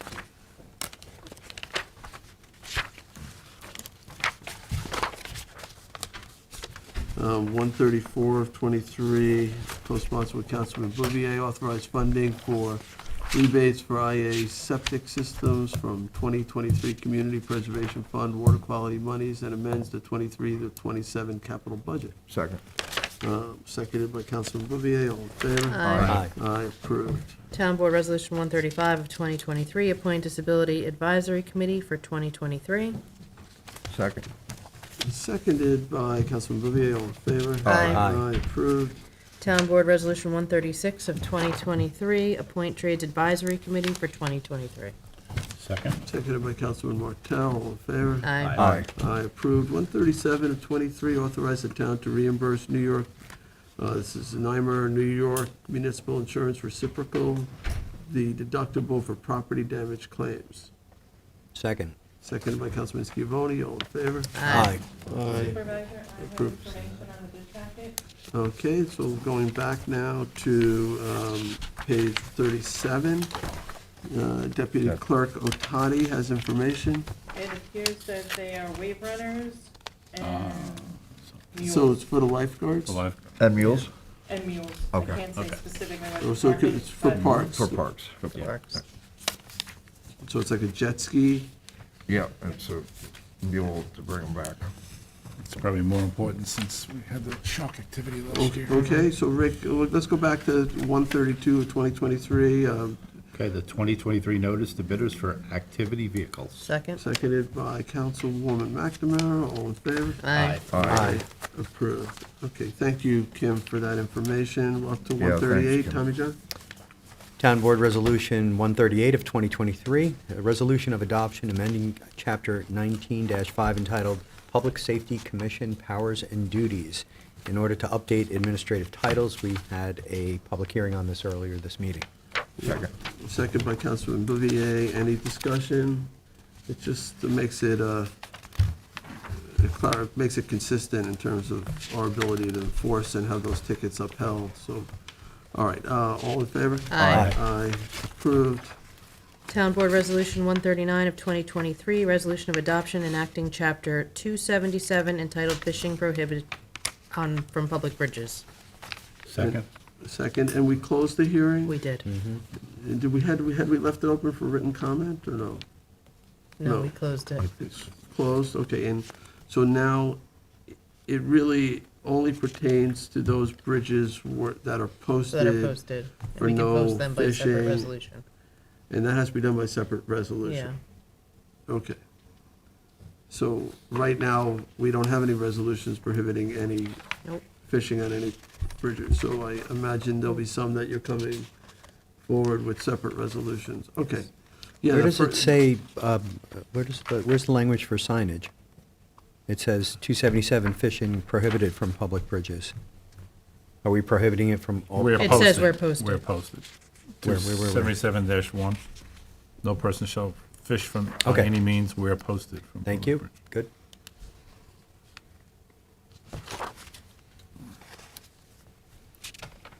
Okay, any other questions? All right, so there's a motion, second, all in favor? Aye. Aye, approved. Town Board Resolution 140 of 2023, resolution of adoption amending Shellfish Ordinance Chapter 278 to enhance enforcement ability. And this was the second public hearing we had on this. And we close the hearing now? Yes, we closed the public hearing. Second. Seconded by Councilman Martell. Any discussion? No. All right. This is important. I mean, we may consider raising the fines because even more, because some of our fines are just the cost of doing business. Yeah. You know? Right. And we had support of The trustees. trustee Yes. Welker speaking Well, on this is behalf of the $500 trustees. fine that's a lot of crabs. That's a lot of or clams. Clams, or, it's a lot, it's a big fine. When you see the boat cooler loads of them going out on trucks. Well, I Adds see, up where quick. I am, I see everyone going over to Brookhaven, that's what I see. Yeah, it's just as bad over there. Really? All right, so we had a motion and a second. I'll call the vote. All in favor? Aye. Aye. Aye. Approved. What page are we on? 60. 60. 64? No? Adjournment. 60, so Tommy John? 60? Got ahead of myself. Yeah, this one we had the public hearing on. We were going to, Adjourn. What were we gonna Adjourn? do? We were gonna hold it over, Till the 14th. so we adjourned it, so. Need a motion to adjourn. So you need a motion to table.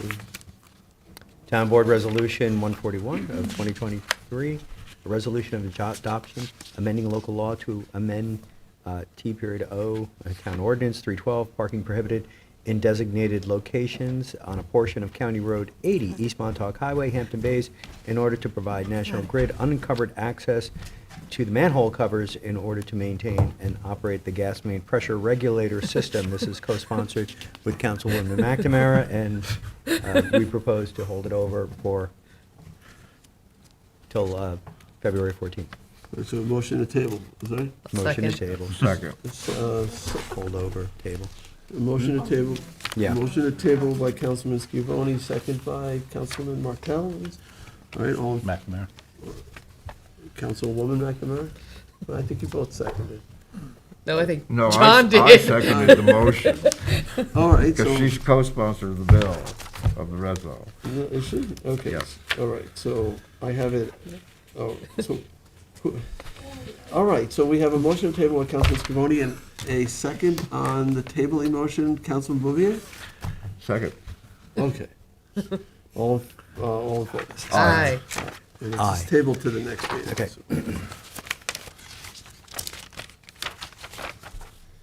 142 of 2023, Southampton Police Department to accept donation from Quogue Village Police Department for 2 vehicles. Nice. Second. Seconded by Councilman Scavone, all in favor? Aye. Aye, approved. 143 of 2023, resolution to appoint delegate to New York State Association of Towns annual meeting. Cindy, I'll second. Now, what is it, what exactly is this? So It's this their would- annual meeting where they vote on resolutions on legislative actions for the coming year. It's basically Are like there how they're gonna delegate- spend our money. Are there delegates from each town? Yes. So there are 923 delegates? They don't all, this is the first time Southampton Town is sending a delegate. Well, I think you're right, first time I've First time I seen heard it. of it, yeah. How did it come about? Because I did it, I used to do it for New York school boards, and I was the first school board member to ever be the acting delegate for the School Boards Association. So Okay. when this came up, I asked if anybody had ever done it, and they said no, and I said, I'll do it. So I this is- approached them about getting involved. They were like, oh, no, thanks, but, so good for you. I've been there for over a decade. Let us know what they do. I will. So you would then act on the town, you would vote on behalf Yeah, of the that's it. town? On how they're gonna spend our money and what their priorities are gonna be for the coming year. It's a non-binding vote. Well, It's you raise your paddle, and it's a majority of the paddles that go in the air. It's Okay. It's usually not very decisive, but it's a great, I love doing it at the School Boards Association because it's the last day, there's a lot of people there, and it's a smaller group of people that you get to, throw ideas off of and have conversations with, so. Okay, so we had a second on it? Yes. Rick. All right, any other discussion?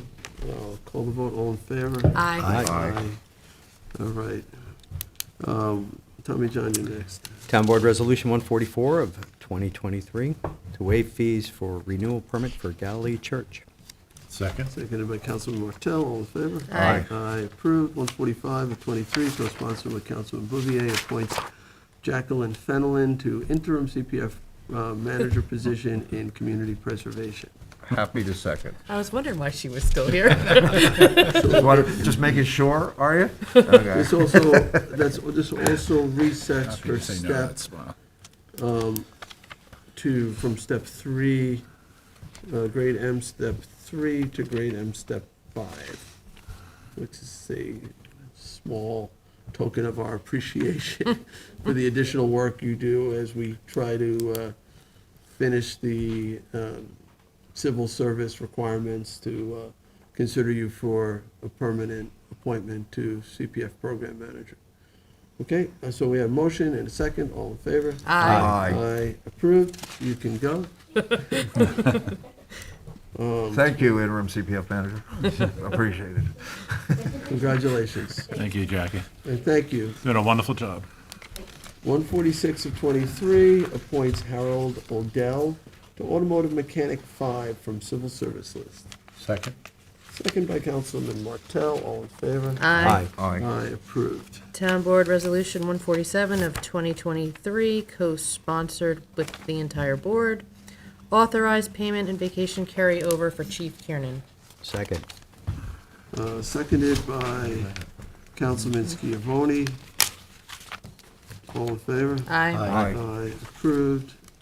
148 of 23 extends probationary period for administrative aid. Second. Seconded by Councilman Bouvier, all in favor? Aye. Aye. Approved. 149 of 23, authorized personnel from Town Control's Office to attend the Association of Towns Annual Conference. Second. Seconded by Councilman Schiavone, all in favor? Aye. Aye, approved. 150 of 23, authorizes town personnel from Town Attorney's Office to attend the 2023 Association of Towns Annual Meeting and Training. Second? Seconded by Councilwoman McNamara, all in favor? Aye. Aye, approved. 151 of 2023, authorize elected officials and personnel from the supervisors. Are there any other elected officials from the supervisor's office? I think there's only one, but authorize elected officials and personnel from the supervisor's office. Oh, and the town council office. Big word there. Yeah, and the town council office to attend the Association of Towns Annual Conference. Second? Seconded by Councilwoman McNamara, all in favor? Aye. Aye, approved. Town Board Resolution 152 of 2023, authorize Youth Bureau staff to attend Association of New York State Youth Bureau's 2023 Annual Youth Leadership Forum. Second. Seconded by Councilman Schiavone, all in favor? Aye. Aye, approved. Town Board Resolution 153 of 2023, recall and amend Town Board Resolution 2021-8482, road review approval for 499 Broadway LLC situated at North Sea is accepted. Second. Seconded by Councilman Schiavone, all in favor? Aye. Aye, approved. Okay, to the walk-ons.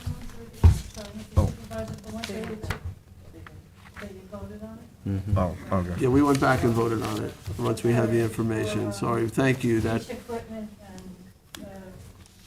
it was a jet ski trailer, 4x4 utility mule to tow it to the beach. So it's life-saving equipment for Parks Department, life-saving unit. All right, so we're on the first walk-on. Tommy John, is yours. Resolution 41185, a notice of public hearing to consider amending Town Code, Chapter 298, taxation, to amend Article 8, exemption for first-time homebuyers, to continue the exemption for newly constructed homes. Second. Seconded by Councilman Bouvier. All in favor? Aye. Aye, approved. Document ID number 41220, notice of public hearing to consider amending Town Code, Chapter 298, taxation, to amend Article 5, exemption for senior citizens, to increase the income eligibility for property tax relief. Second. Seconded by Councilman Bouvier. All in favor? Aye. Aye, I'd like to be a approved. co-sponsor on that too, please. I would as well. Seem to remember the entire board being interested in. Yeah, why don't we, Well, put I'll everybody go, on. I'll go on to. That's good. Right, and, To notice a public hearing. yes. Right. Document So ID Kim number put everybody on. 41223, soon to be co-sponsored by the entire board. Notice of public hearing to consider the amending the Town Code, Chapter 298, taxation, to amend Article 9, partial exemption for disabled persons with limited income, to increase the income eligibility for property tax relief. Second. Seconded by Councilman Bouvier. Everybody wants to go on, right? Yes, please. Put us all on, Kim. All in favor? Aye, approved. All right, 42138 accepts resignation of Patricia Boudreau, Secretary of Land Management. Second. Seconded by Councilman Bouvier. All in favor? Aye. Aye, approved. 42160 appoints 2023 Citizen Advisory Committee members. Hold on. Hold your breath. Let's go see who it is. Where are we? I have to say page 1, but it's It's long. it's not page 1. Yeah, hold Oh, there on. it is. All right, so it's got East Quogue, Hampton Bays, North Sea,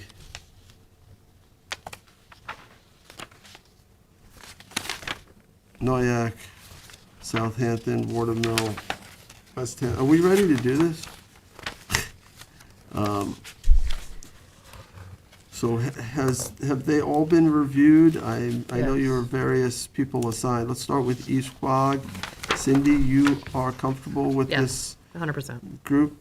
Okay, Hampton Bays, Rick, you, I guess, or who, we have two It's liaisons. Rick and I. Are you both comfortable with this? I am, we Yes. may add one or No two chairs, down the doesn't it? road, but for now, it's okay.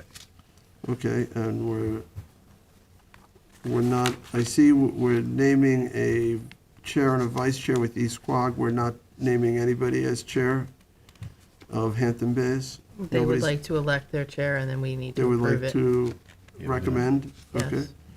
North Sea, CAC. It's me. Does the chair have more responsibilities than a co-chair? They, no, it's just that the co-chair can run the meeting if the chair is absent. No, I Depends on get what it. side you sit. I- So the North Sea, CAC, who's liaison there? I am. Okay, and, or is there any new people being added here? No, It's the same committee? yes, They all live in that area? yes. Are you related to any of them? One of them, the chair, Okay, is that your sister? through marriage. Oh, it's my husband's aunt. Okay, moving on to Noyak, who's the liaison there? Me, Have you reviewed this list? I have, You're okay with it? I am. Okay, Southampton, Tuckahoe, Shinnecock Hills, who's the liaison? That's me. That's you? You're like CAC queen? Aren't you lucky? You've reviewed the list? Yes, You're comfortable? yes. Okay, Watermill, Yes, that's you? pretty much reinstating everybody we've had in the past. Okay, All no, good. all right, it's a well-functioning CAC, okay. I enjoy it. West Hampton, Spion, Bremsburg, Eastport, Quayog, that's CAC West. John, that's you? Yep, You've reviewed the list? I have. It's worth mentioning, that's the only CAC that has over a dozen members, but it's 5 hamlets. Okay, so this one also. Thank you for pointing that out. Oh, I was gonna say, it goes on to the next Yes. page, so Yeah. it does list the chair. But it's 5 hamlets. So all of them have chair appointments except for the one which they will recommend somebody? Yeah. Or I know at least one of those members in the Hampton Bays area have expressed interest in being chair. That would be Margaret Freelander. Okay, It's worth noting, I'm gonna miss Kevin McDonald. yeah. well, I- Greatly. You know, I want to thank Kevin for his service. He was an amazing chair. He really got everybody active and participating. And- He's yeah, gonna be it's- missed. And he's not even on the list of No. members? he Wants to is. have nothing to do with it? He's has- requested to Take a break? Take a break. focus on his other He's activities. very right now, involved yeah. with other things. Yeah, he Well, is. I want to publicly thank him for stepping up and, I serve with him on the management committee for the Conic Estuary Partnership, and it's really nice to have him there. He's such a He good gets right guy. to the point. I he's love it. very, Yeah. very smart and very community dedicated. Very engaging. And has a lot of skills in terms of, building consensus Mm-hmm. and working with a group. But nonetheless, it's his decision to step aside, so.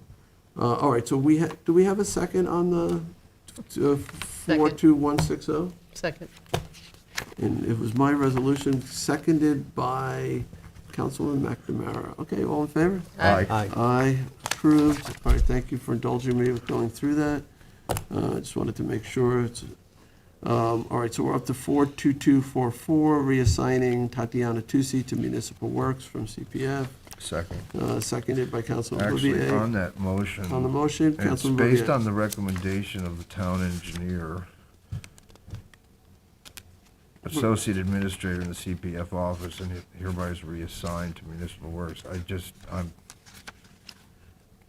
No, my question got answered. Never mind.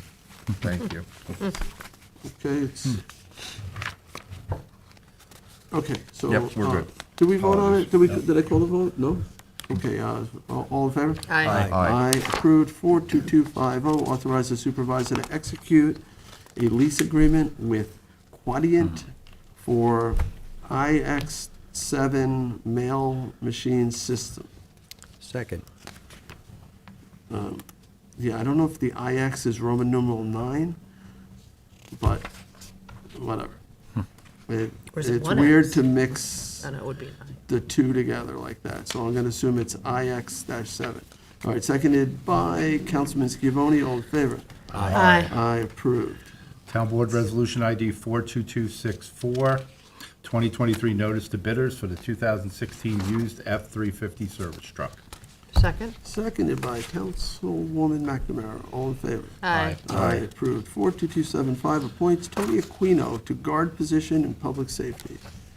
Second? Seconded by Councilwoman McNamara, all in favor? Aye. Aye, approved. 42279, resolution to release demolition bond for property located at 56 East Tiana Road in Hampton Bays. Second. Seconded by Councilman Bouvier, all in favor? Aye. Aye, approved. 42291 appoints Melissa Chirillo to senior office assistant position in municipal works. Second. Seconded by Councilman Bouvier, all in favor? Aye. Aye, approved, and congratulations to Melissa. 42293 is warrant number 2, capital number 2, CPF number 2, and payroll liability. Second. Seconded by Councilman Bouvier, all in favor? Aye. Aye, approved. This is, this has been so fast, I'm going to read this really slow. No, don't do that, I went The quick. Town Board Resolution ID 42311, authorize supervisor to sign application and contract with Suffolk County for the 2023 Town of Southampton Youth Bureau Program. Second? Seconded by Councilwoman McNamara. You want me to slow things down, Rick? No. All in favor? Aye. All right, so that is the last resolution. Is there any other business?